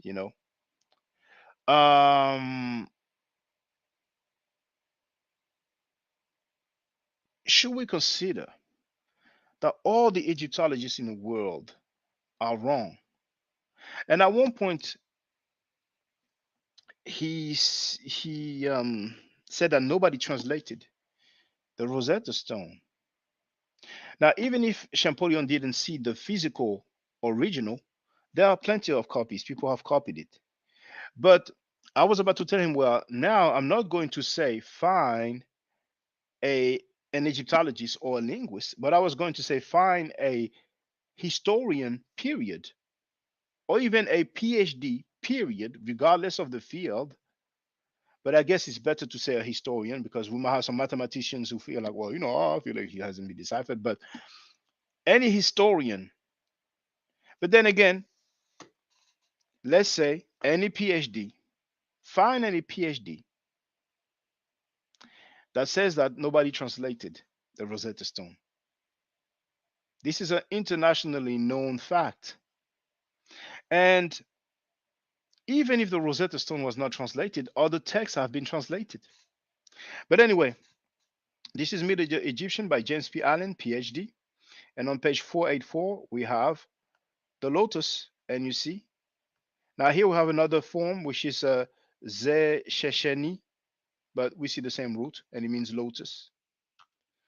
Now, Gardiner is of the opinion that the Hebrew Phineas, who is mentioned in the Bible, is the son of Eleazar.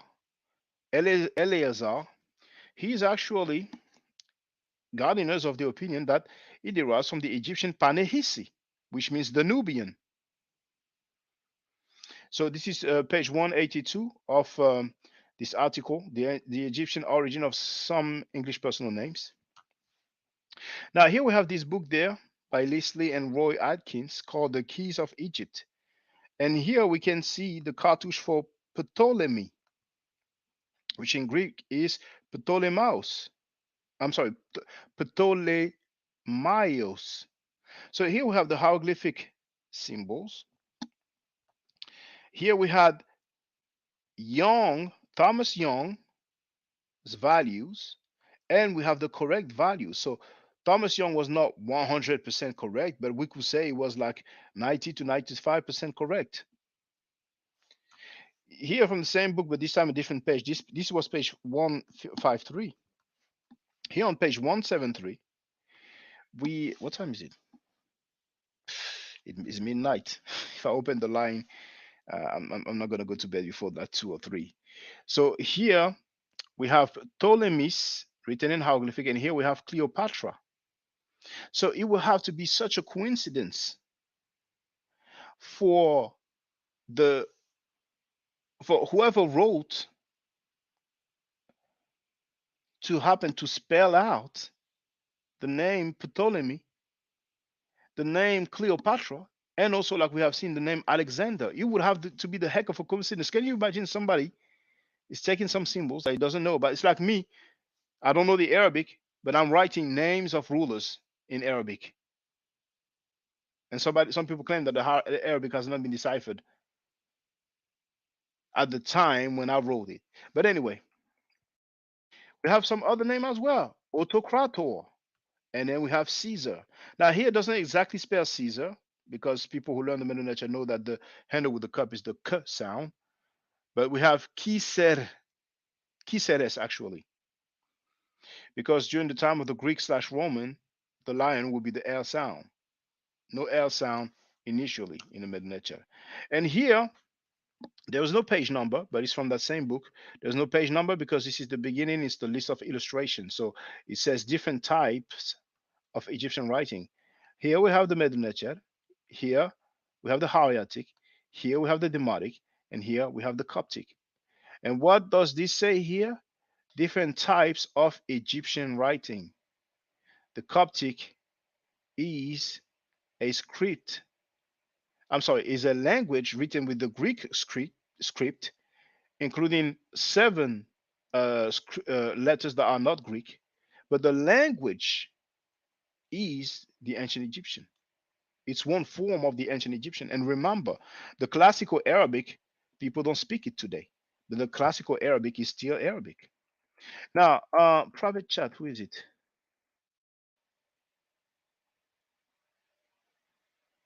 Yeah, there was a brother called Robert who was on the panel. So I presume either Mr. Vegas or Imhotep 360 gave him the link. But as a maybe for when I finish my slides, I might have put the brother on. But anyway, here we have that book from Andrew Robinson. And before I play that book, let me share one thing. Where is it? I can close this. I can close this. 3240. Let me look at my notes. 3240.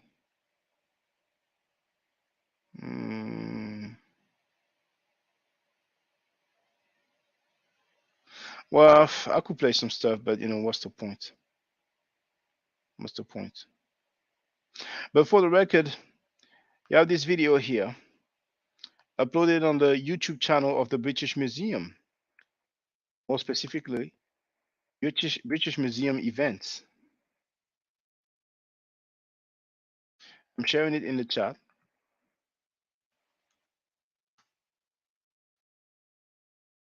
See? Now, where am I here? So, should I play it? You know what? Well, I never know. They might do some copyright stuff. So I've shared the video in the chat. And at minute 2:56, we have Dr. Well, there's a letter missing with her name here. Okay. Be sure with the name. Ilona Regulski, who's a curator at the British Museum, and she stated that the breakthrough belongs to Champollion, a linguistic prodigy who mastered Coptic, Ancient Greek, Latin, Hebrew, Syriac, Persian, and Arabic. He mastered 7 languages. Then she mentions Young and others. And then speaking about Thomas Young, we have another scholar called Andrew Robinson. And at minute 25:45 until minute 30:19, he says Thomas Young, he shows actually a drawing from Thomas Young of the last line of the Rosetta Stone as published in the Encyclopedia Britannica in 1819. And you can see that he got several of the symbols correctly. And for those who wonder about his credentials, you do have a website for him. So I can close this now. Did not watch the full video. So now I can finish with my slides. There's not many. So here, this is Thomas Young's, a book dedicated to Thomas Young, written by the same guy, Andrew Robinson. The title is The Last Man Who Knew Everything. And check this out. On page 144, he wrote, the classical authors generally credited Egypt with the invention of writing, though Pliny the Elder attributed it to the inventors of cuneiform. But none of them could read the hieroglyphs in the way that they were able to read the Greek and Latin alphabet, despite the fact that hieroglyphic inscriptions continued to be written in Egypt as late as AD 394. Now, let me read this last sentence again. But none of them could read the hieroglyphs in the way that they were able to read the Greek and Latin alphabet, despite the fact that hieroglyphic inscriptions continued to be written in Egypt as late as AD 394. The hieroglyphic was still in use up till the year 394 AD, not BC.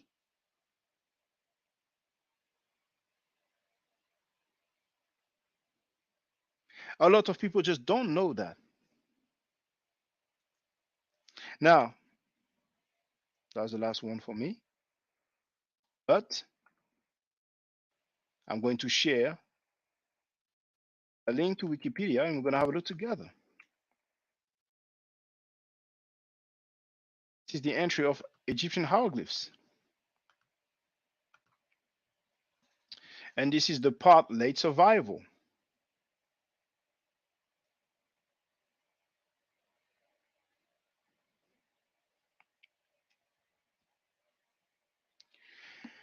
Let me see if it shows. Yeah, make sure you go on full screen mode. We have 41 people online. Now, remember to hit that like button. And for those who have appreciated the information, feel free to support your brother. Here you have my Cash App and my PayPal.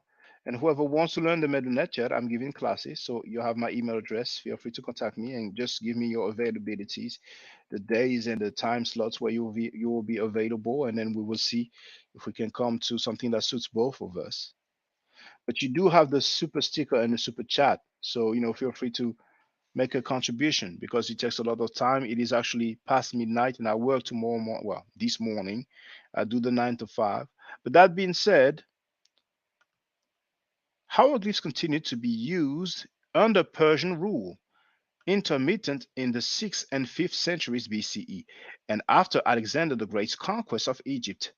During the ensuing Ptolemaic and Roman periods, it appears that the misleading quality of comments from Greek and Roman writers about hieroglyphs came about, at least in part, as a response to the changed political situation.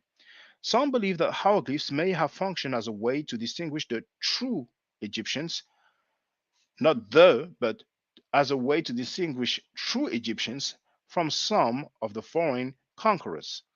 Another reason may be the refusal to tackle a foreign culture on its own terms, which characterized Greco-Roman approaches to Egyptian culture generally.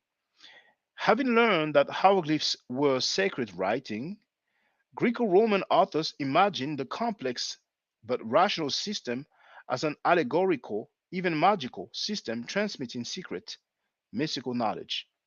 By the 4th century AD, few Egyptians were capable of reading hieroglyphs, and the myth of allegorical hieroglyphs was ascendant.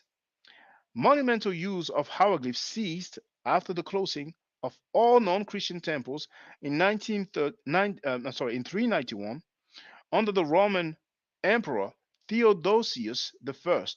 The last known inscription is from Philae, known as the Graffito of Esmet Akom, and you see you have a link to that, from 394.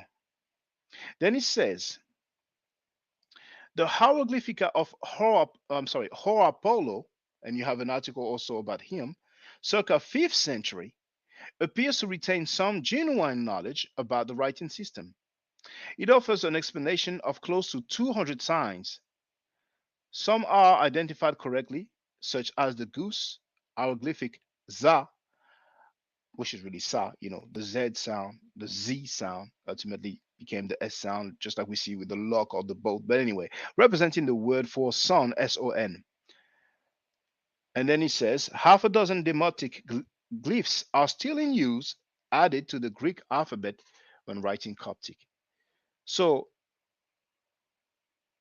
the hieroglyphic, the Medu Neter, was still in use all the way to 394 AD.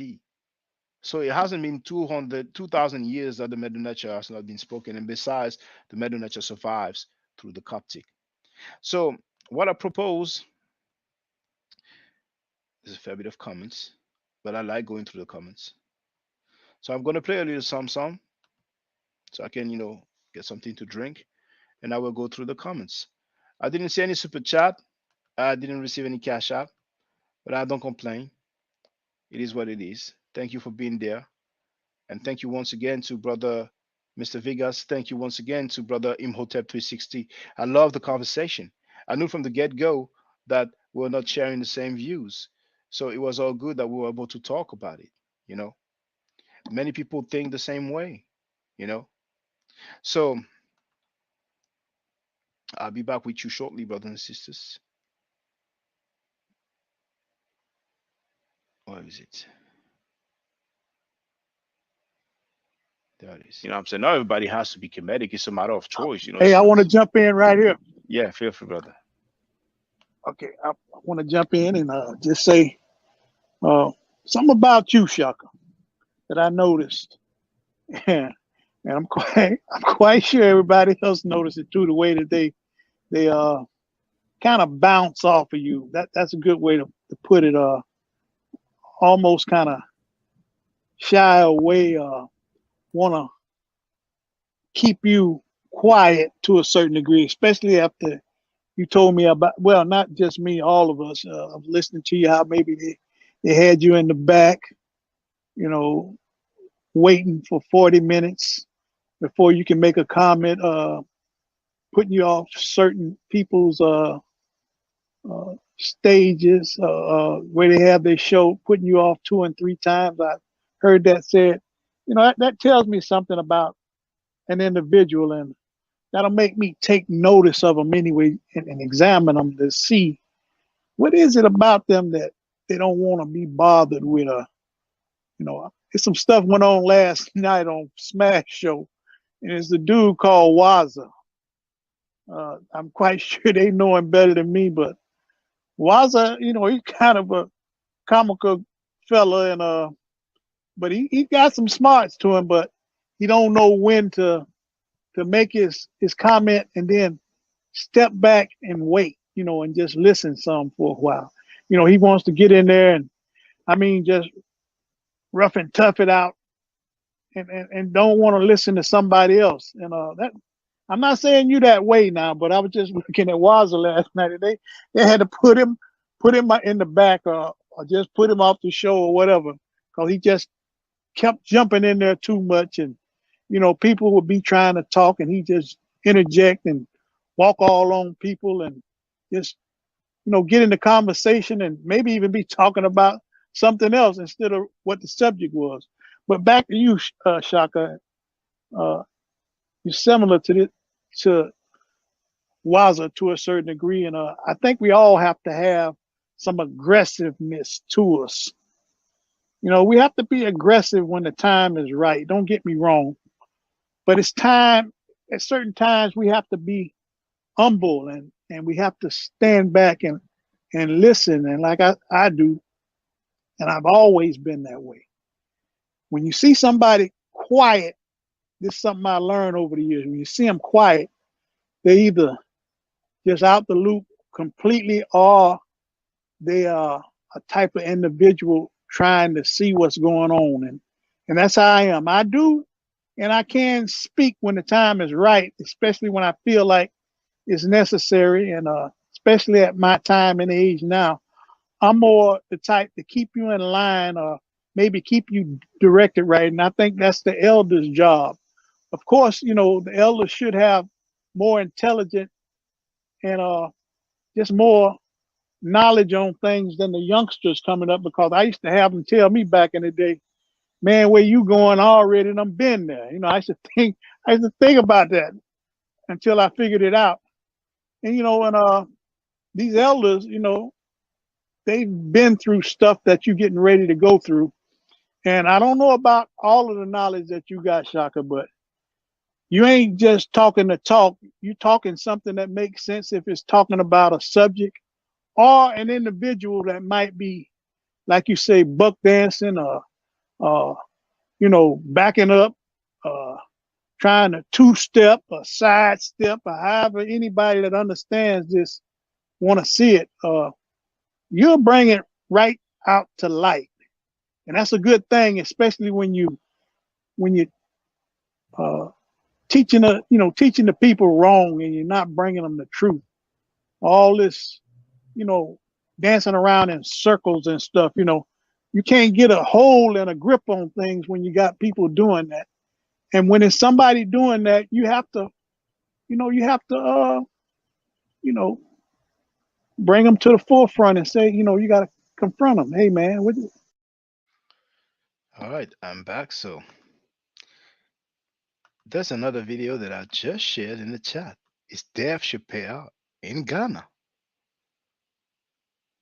It's 1 minute and 30 seconds long.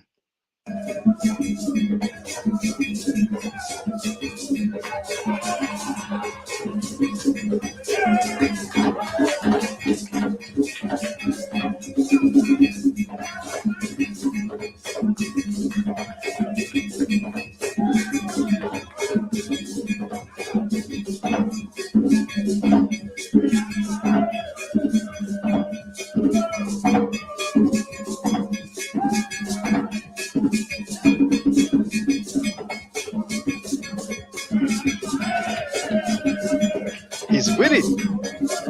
He's down. He's feeling the vibe.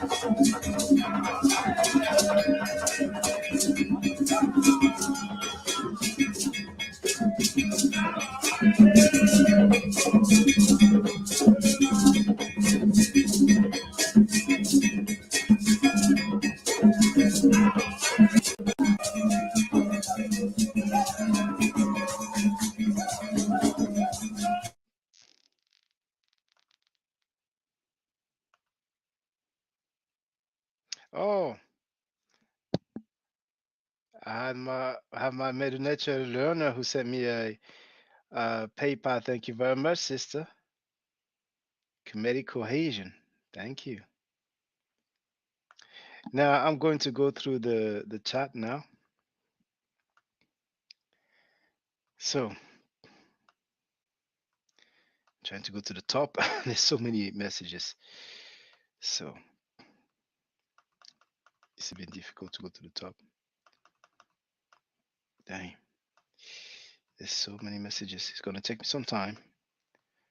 Under normal circumstances, I might have opened the lines, but this is going to be too long. So,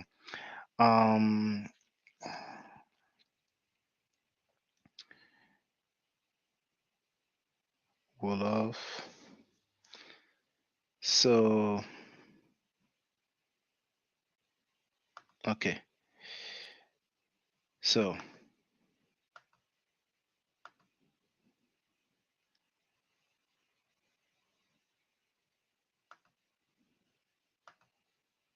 Haiti Blues came in a place to be. He saluted Mr. Viegas, and he wrote, Oniak Respe Mat. Peace, brother. Hotep Abtu. Abtu? Probably you meant Yabet. Jolanda wrote, Rosetta Stone only helped to decipher some characters. Haiti Blues wrote, white folks have kept the knowledge, so we will remember. Jason wrote, Coptic Egyptians also help. Haiti Blues wrote, this is spiritual for us to return back to the source. It was written, no matter how we got to piece it back together, spirit moves in all things. Jolanda wrote, we know that We know that name was Alexander, regardless of the stone, is the point. About my brother Blaya, actually, my brother Blaya is the one who made the previous layout, the current layout for 2023, and he's the one who made that little animation that you have right here. Now, where was I? African Renaissance TV wrote by the West in 1822, but Copts from Egypt, alchemists, and scholars from the Arab world had deciphered a lot of it already. Remember, Europe regained access to Greek antiquity through the Arabs, and this is true. The Arabs um, worked on the Medu as well, and a lot of people just don't know that. I mean, the Arabs slash Muslims. Just like Horopalo, they didn't get everything right, but they got a fair bit. So it was really a progress that took some time, but a lot of people don't know that. A lot of people think that we have a multi genius called Champollion who figured everything out by himself. It didn't really work like that. A.T. Blues wrote, just the fact he's in France, his access to comedic science gives him more access. Um, Anthony Browder releases his works from his comedic Cushitic site this year. This will be groundbreaking, Year of the Seven. Jason wrote, it is deciphered correctly because the text written in Medu Neter was translated, verifies history. First, the first point is faulty because how do we know ancient Greek or Old English by his logic? We will not know Shakespeare. Two, if you cannot put a phonetic value to a symbol, then letters of any language will fall under from will fall under that from Medu Neter to runic script. Haiti Blues wrote the Earth Center Kemetic Dogon from Africa are of the lineage and speak Medu, and their breakdowns are similar to that to what is deciphered.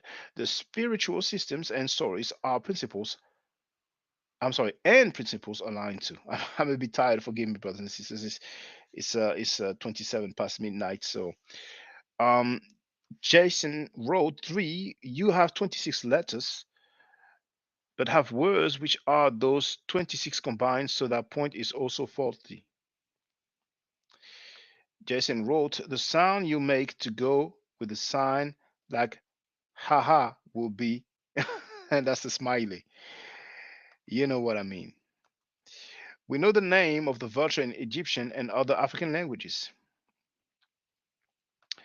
There are some words with vowels. Yes, a lot of people don't know that in the Medu Neter we have words with vowel sounds. Haiti Blues wrote Aset, asked. African Renaissance wrote Egyptian asked or Aset. Isis throne sit. Wolof Asta, female name sit. Jason wrote dung beetle is keper or keper. Ch is a it's uniliteral. So it's an I instead of the A. And it is what is described as a sieve or placenta, but really is classified under the AA, which is like Greece, for which they are not sure. They're not sure really what it represents. Um, Big T wrote Bill Brothers and Chat Hotel. AT Blues wrote Aishat, Ishot, the comedic Dogon say Aset as Aishat, which sounds just like Aisha. Looks like we are close to moving to linguistic acrobatics. Let's be careful, brothers. Let's look good. Jason wrote the vowels are the sounds that naturally come out your mouth in between the listed consonants. That makes it dialectic. Like tomato and tomato. Chemistry, alchemy. V. Bennett wrote bless. Jason wrote, it does not matter what the symbol is. If you want to learn the language, take the spiritual out of it if you do not understand. The spirituality, if it guides you. I'm sorry, the spirituality of it, guys. African Renaissance wrote, root and pattern systems answer this question. It's not a coincidence Hebrew nor Arabic write their vowels. Jason wrote, you do not need that if you just looking at the language and want to look at it in a secular way. Haiti wrote Sematawi. Jason wrote, tell him to read it. And he added Kemet. Then we have kinetic energy who made a $20 super chat slash super sticker. He wrote Hotep due diligence. Jason wrote, you can use a I, a E, and A. Kemut is okay. Haiti wrote, the Kemetic Dogons, Masa, Naba, and their acknowledged Kemet slash Kemet as an active Kemetic lineage from Africa. Well, Meri, Ta, Africa. African Renaissance wrote, most countries have different people with mutually unintelligible accents. There, they, there, the. Haiti wrote, we see this verification from a lineage that still exists, which means that these connections are being made. Jason wrote, this brother is hung up on insignificant things that are easily explainable. Empire. V. Bennett wrote, excellent life, Shaka. A.T. Blues wrote, yes, Jason. And he also added, if the Medu Nature wasn't deciphered, my Kemetic Egyptian yoga teachers would not have been able to break down what they broke down 60, 70 books. He just did the Temple of Asar. Blaya wrote, I love this conversation, I swear. Jason wrote, you have to take this to kindergarten for him break down each glyph and phonetic value from monoliteral to triliteral. IT Blues wrote, which is Sematawi, yoga, and the breath. Um, Jason wrote, compare it with English. Golf. AT wrote, the argument about getting rid of black is not one I agree with. Contextually, spiritually, that is dialect. I said that. The Pharaohist wrote Hotep. Haiti Blues wrote, those white folks had melanated people helping them. Of course, they are rude going to say that. I'm sorry, of course, I'm really tired. Of course, they are not going to say that. No one speaks languages like we do. Shohimo Benga, Hotep Pharaoh. I will not say the names. The names appear on the screen. At this point, I'm just going to read the comments. You have to understand me. Root and pattern systems, Kitab, Kitub, Iktub. We can use and will use everything in our disposal. Jason wrote, this seems like, you see, I said the name. I just have that habit. It seems like a losing discussion. It was not losing discussion. It was lovely. I loved it. We have to listen to people who don't see the same way as we do. That helps us have, that helps us to have some arguments. But some people will never change their stance. But if we can dialogue respectfully, it is lovely. It is beautiful. To reclaim our consciousness. Dr. Williams' sources for glyphs never being deciphered are Joseph Helvey, 1869, and Ernest Renan, 1892. Let's start from these two names. Vowels are interchangeable. We still have a roadmap with words that were known. Studying Kemet for them benefits them and all who touch the wisdom and knowledge. So that's why they went hard. It is then when we begin breaking down Dr. Williams' sources to the nucleus and begin the refuting. Well, a book was written to refute Dr. Williams' claims. It's called Has the um is it Medu Nature or hieroglyphic? I think it's Medu Nature. Has the Medu Nature been deciphered? A rebuttal to Walter Williams. I mean, you can look it up. It's available on Amazon. African Renaissance wrote Theodosius. Now, which is I think it's Justinian, Um, I think I probably read it earlier in the Wikipedia article.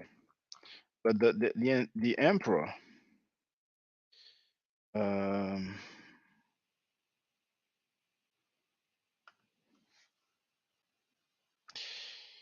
uh,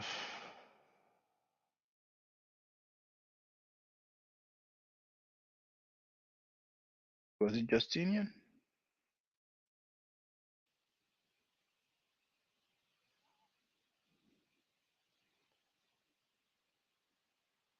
There's some names like that for strangers and they don't sink in.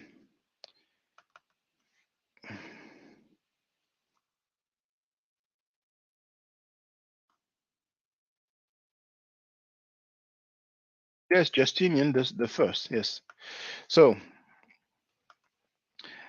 I'm gonna have to dip. I can't listen to this. Y'all be strong in the chat. Hope brothers come through. Sematawi, unity of the two lands, historically, metaphysically, your higher self and lower self, spiritually, symbolically, it is the lungs and the trachea symbolizing breath. Simultaneously, we can begin with the hard, earnest work of deciphering the first of the glyphs, using the Ptolemy cartouche and comparing it to the obelisk with some Ptolemy cartouche.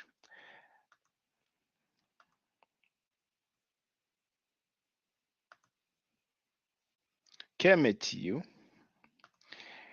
This outstanding, painstaking work was performed in 1820 by Champollion. Necher, necheru, nature, nurture. A, B, C, etc. Who was there? Who was there when the symbols were created? The Supreme Being is one of those highest attributes. Nature, same thing. But I don't have time, law. Sounds like Mr. Vegas is trying to remove Egyptian language from Africa. I don't think so. Premise and context are essential. I mean, the translation can be done by anyone today. If Champollion wasn't correct, the naysayer must explain the Battle of Kadesh, which is in the archaeological records and was written in glyphs. The sacred words of God. If the ancient commissions had over 3,000 years of sustained peace, how are they not on the Medu Nature, Sematawi, Yoga, and breath is in the heart of the Peret Emheru? 80 wrote, you find Medu Nature in all African languages. The late great astrophysicist and scientist Carl Sagan shows the strategic steps of Champollion and the details never explained before in the cosmos. What Mr. Vegas is saying makes no sense. Egyptians, like other people, use language for the same purpose. You know, brothers and sisters, I don't know if I will have many other international superstars, but if I do, try to be diplomatic, try to be diplomatic because as you see, sometimes they will read the comments and they will respond to the comments. We should feel honored to have a dancehall legend who spent his time to come with us.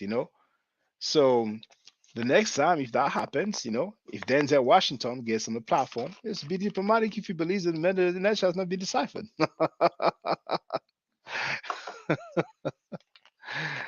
I don't know if Denzel will give us the time of the day, but who knows? If somebody would have told me that Mr. Vegas would come on my platform, I wouldn't have believed it.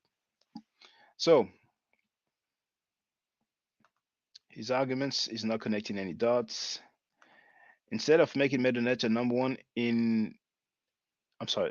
the AU, what's AU? The African Union, maybe, is now decided to make Kiswahili the main language. Well, it's much easier to have Kiswahili as a main language rather than the Meduneta.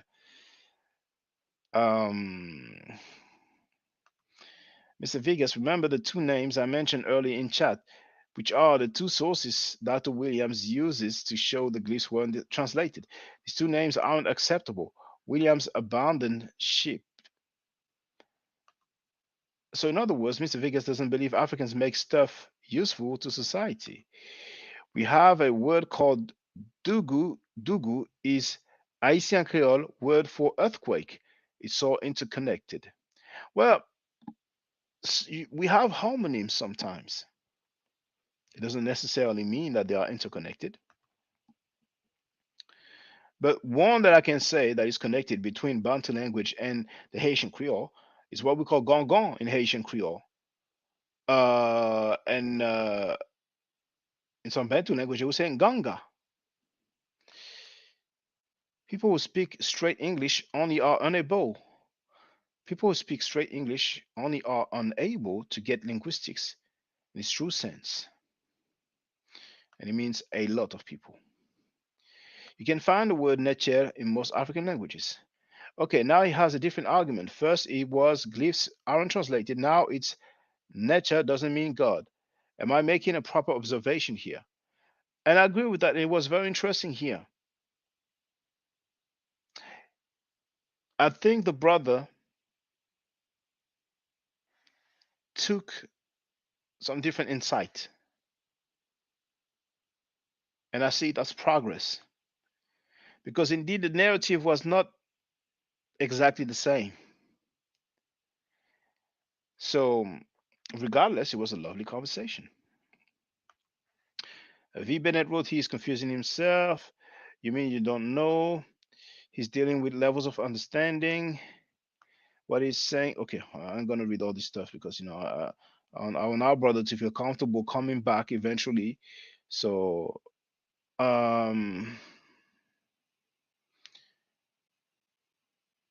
Big T wrote, no, it wasn't lost. The history of the Dogon approximately 2,500 years ago during the invasions of the Nile Valley region, ancient Egypt, the bloodlines in charge of the highest echelons of knowledge decided to migrate. Okay. I'm going to skip a few comments.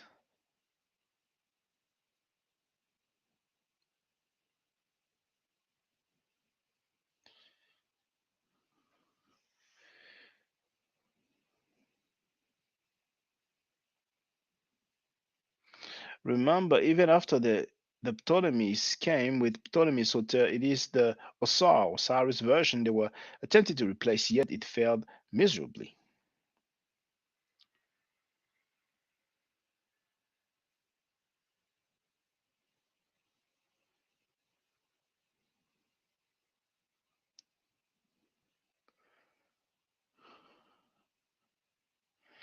I'm skipping a few comments.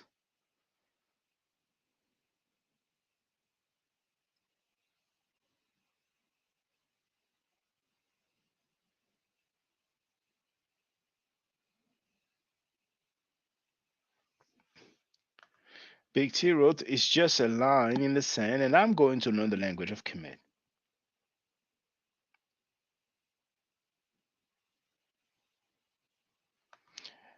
Translating speaking is not translating writing.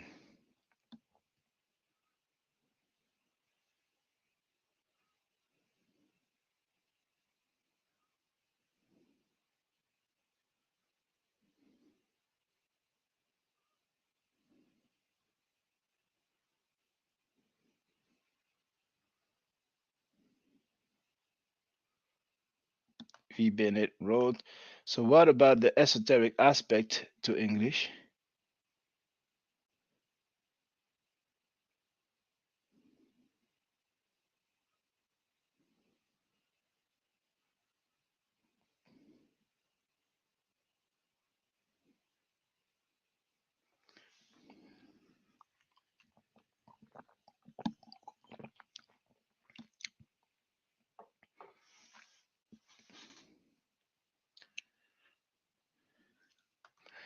His source is Dr. Williams. I see he hasn't used any books, authors, or any other research.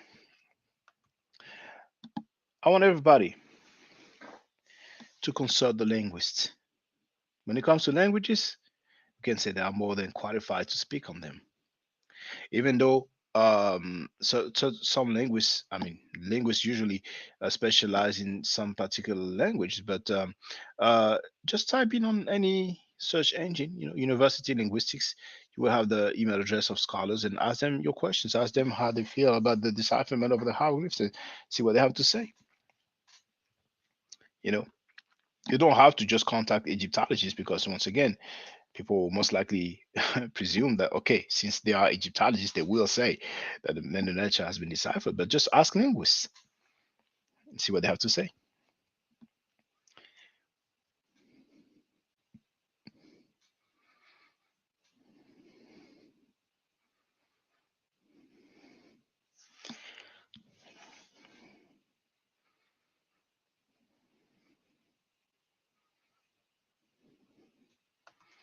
Diep showed we didn't need any intermediary to know hieroglyphs.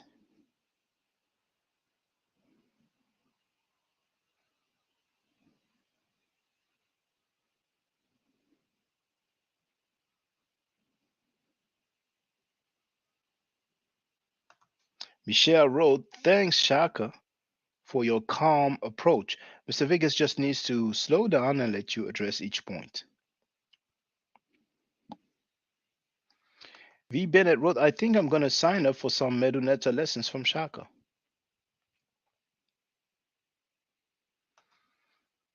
Kinetic Energy wrote, Breasted wrote The Battle of Kadesh that was written in Meduneta. Haha.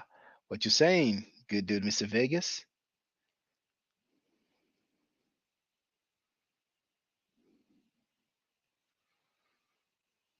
And Kinetic Energy was asking Mr. Vegas to show some source. And I've been telling people also, just tell us which PhDs claim that the Meduneta has not been deciphered. Let's try to be scientific. We have the experts, we have the specialists. Michelle Grant wrote, incredible. Shanji Kem wrote, I think Mr. Vegas is stuck on the word God. If you translate as deity, he may overstand. Hotep. We have Noir, who's a French speaker. He speaks English as well. He understands more than he speaks. Tu as un invité de marque, je viens d'arriver. Quel est le sujet de l'échange cordialement? Je pense que tu as compris en fait, mais bon, c'était Mr. Vegas que tu connais, et c'était en fait sur le déchiffrement des hiéroglyphes. Parce que je ne sais pas si tu connais Walter Williams, mais Mr. Vegas, il est un adepte de la thèse de Walter Williams, comme quoi les hiéroglyphes ne sont pas déchiffrés. Donc, je savais dès le départ quelle était sa position, donc on a eu une très bonne discussion. J'ai vraiment apprécié la conversation.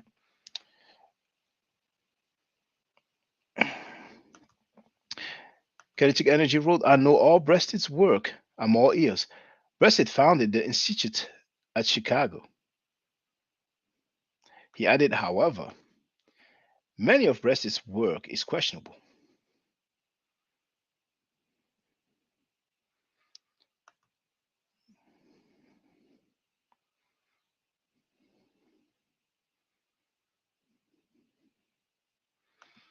Breasted compiled a record of every known Egyptian hieroglyphic inscription and published a translation of these in a 5-volume work, Ancient Records of Egypt, 1906.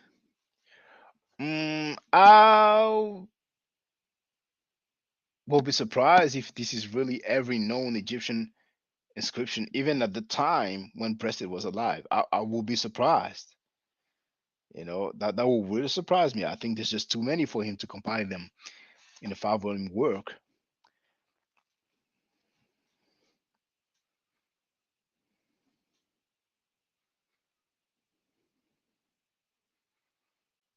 Shenji proposed that I read an actual hieroglyph to him. I read a few.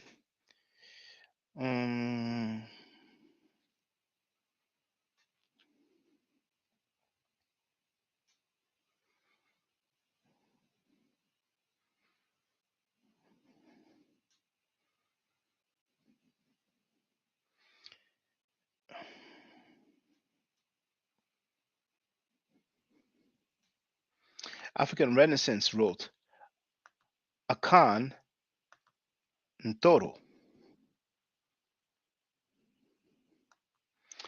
We have Amin. My trackpad is like. We have Amun Min Ra Sut Atum wrote, keep studying. Broshaka has given the common parlance for what Mr. Vegas is saying.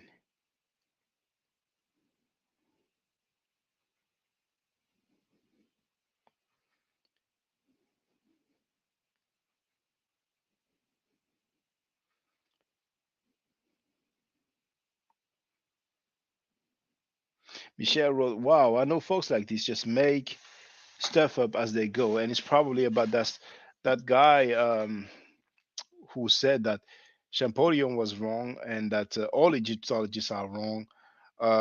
That guy made up a, a translation of the or etymology of the term pyramid. You know, he yeah, it's not a good look.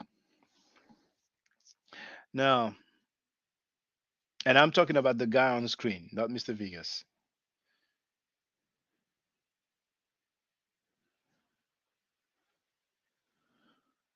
So, Shanji wrote, so Mr. Vegas is deciphering the Medunetra.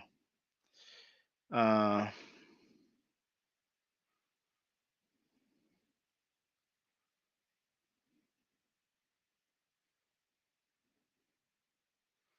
so Shanji Kem wrote, why would he use words that he says don't exist? And that's something here. We have something here, you know. And furthermore, besides the fact that Walter Williams greets by saying Ma'at Hotep, his book, The Historical Origin of Christianity, where he argues that the Medunet has not been deciphered, was published on the Ma'atian Press. Ma'at, Ma'atian Press.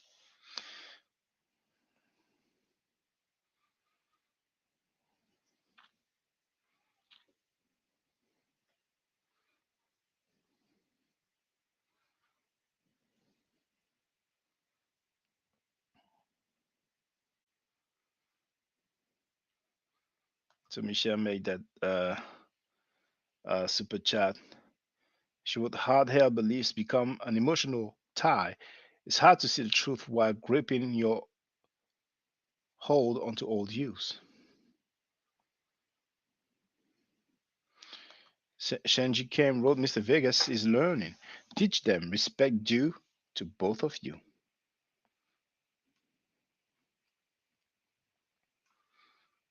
Shenji also told me show him the wa, which I did with the word dua.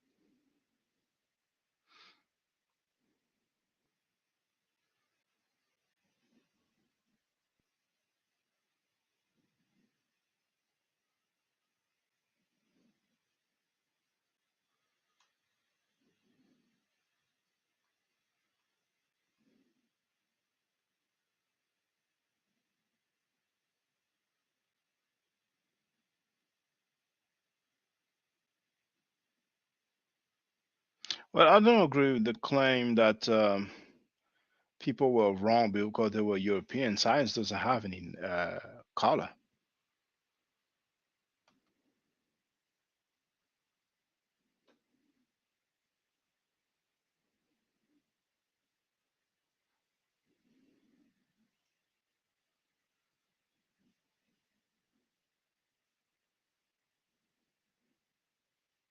Well, Nubia indeed. The etymology of Nubia is a Medu Nature word, Nub, which means gold. Even the word pharaoh comes from the Medu Nature.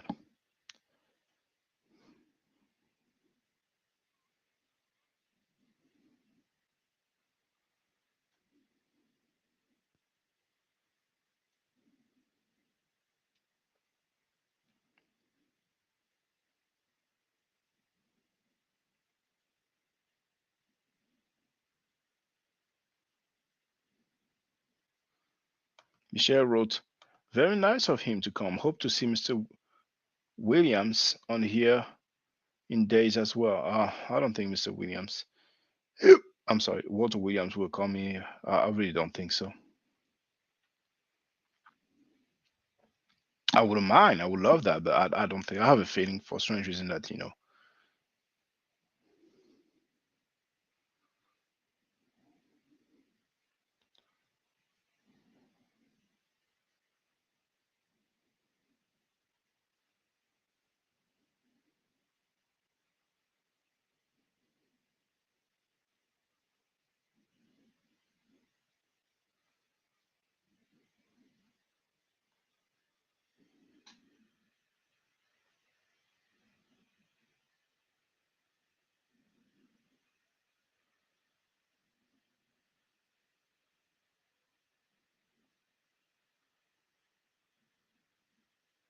So yes, I've seen that you sent a donation, Kinetic Energy. Thank you again for that.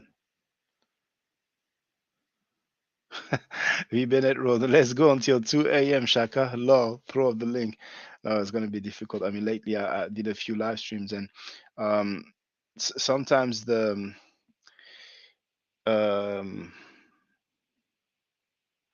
the fatigue, you will not necessarily feel it the next day, but like maybe 2 days later, the accumulation throughout the week, and I cannot do it all the time. Big T wrote peace to Mr. Vegas and thanks for the conversation.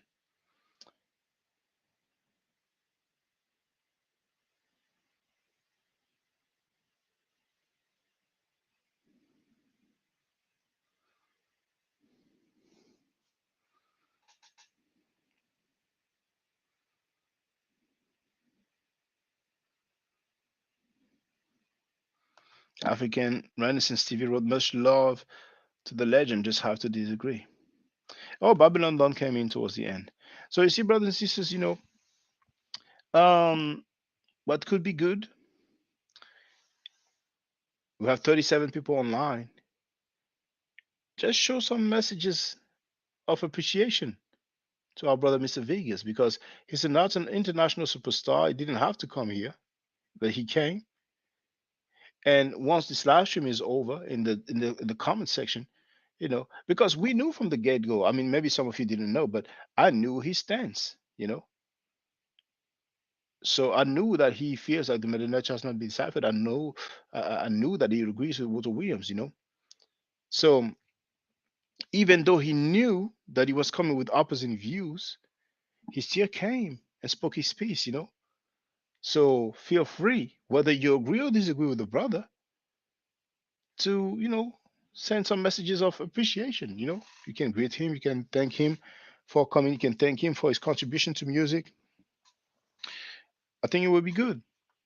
You see, Kinetic Energy wrote, no doubt, thank you for taking the time stopping by. Salute to you. Yeah, because I don't want the brother to feel some kind of way, like, oh, that audience, they're like kind of against me. It was very, very kind of him to come, and he took some time. It's not like he came and like spent half an hour or an hour. I mean, the conversation lasted like for nearly 3 hours, I would say, but about 2 hours for sure. We didn't start immediately, but no, you see, it was great. I loved it. I love the conversation.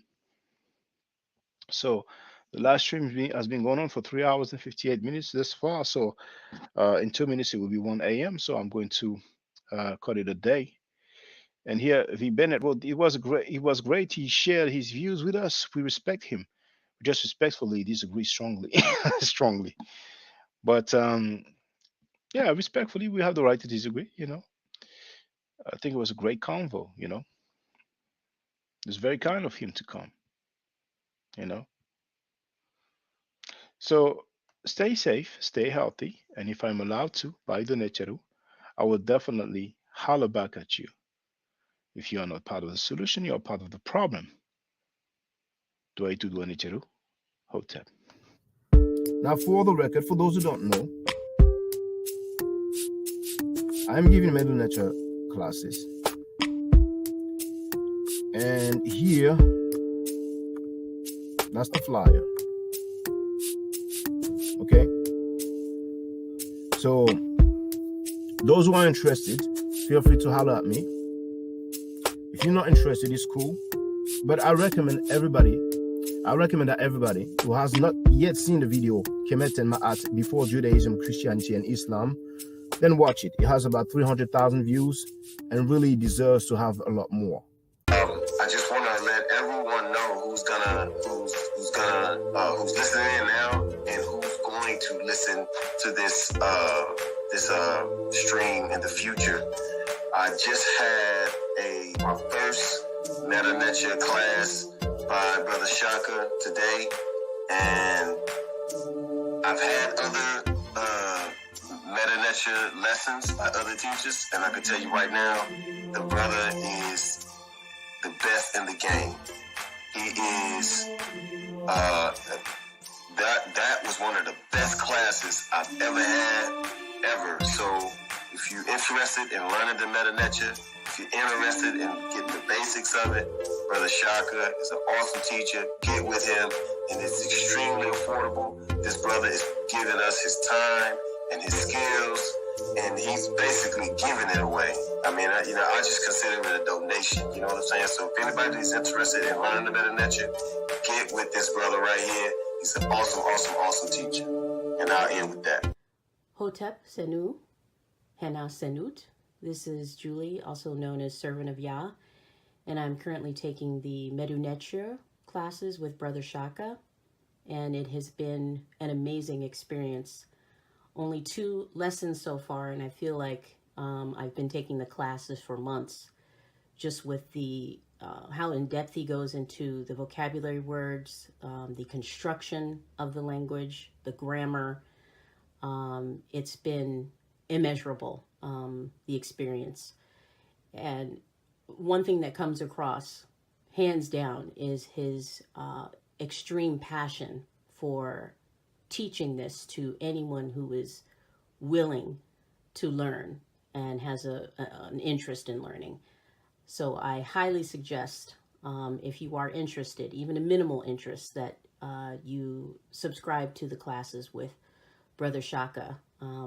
It's such a nominal amount for how much you get. I know, like, our last class was over 2.5 hours. It felt like 2 minutes, but because that's how, involved you are in what he's teaching and how he teaches and how compassionate he is about what he teaches.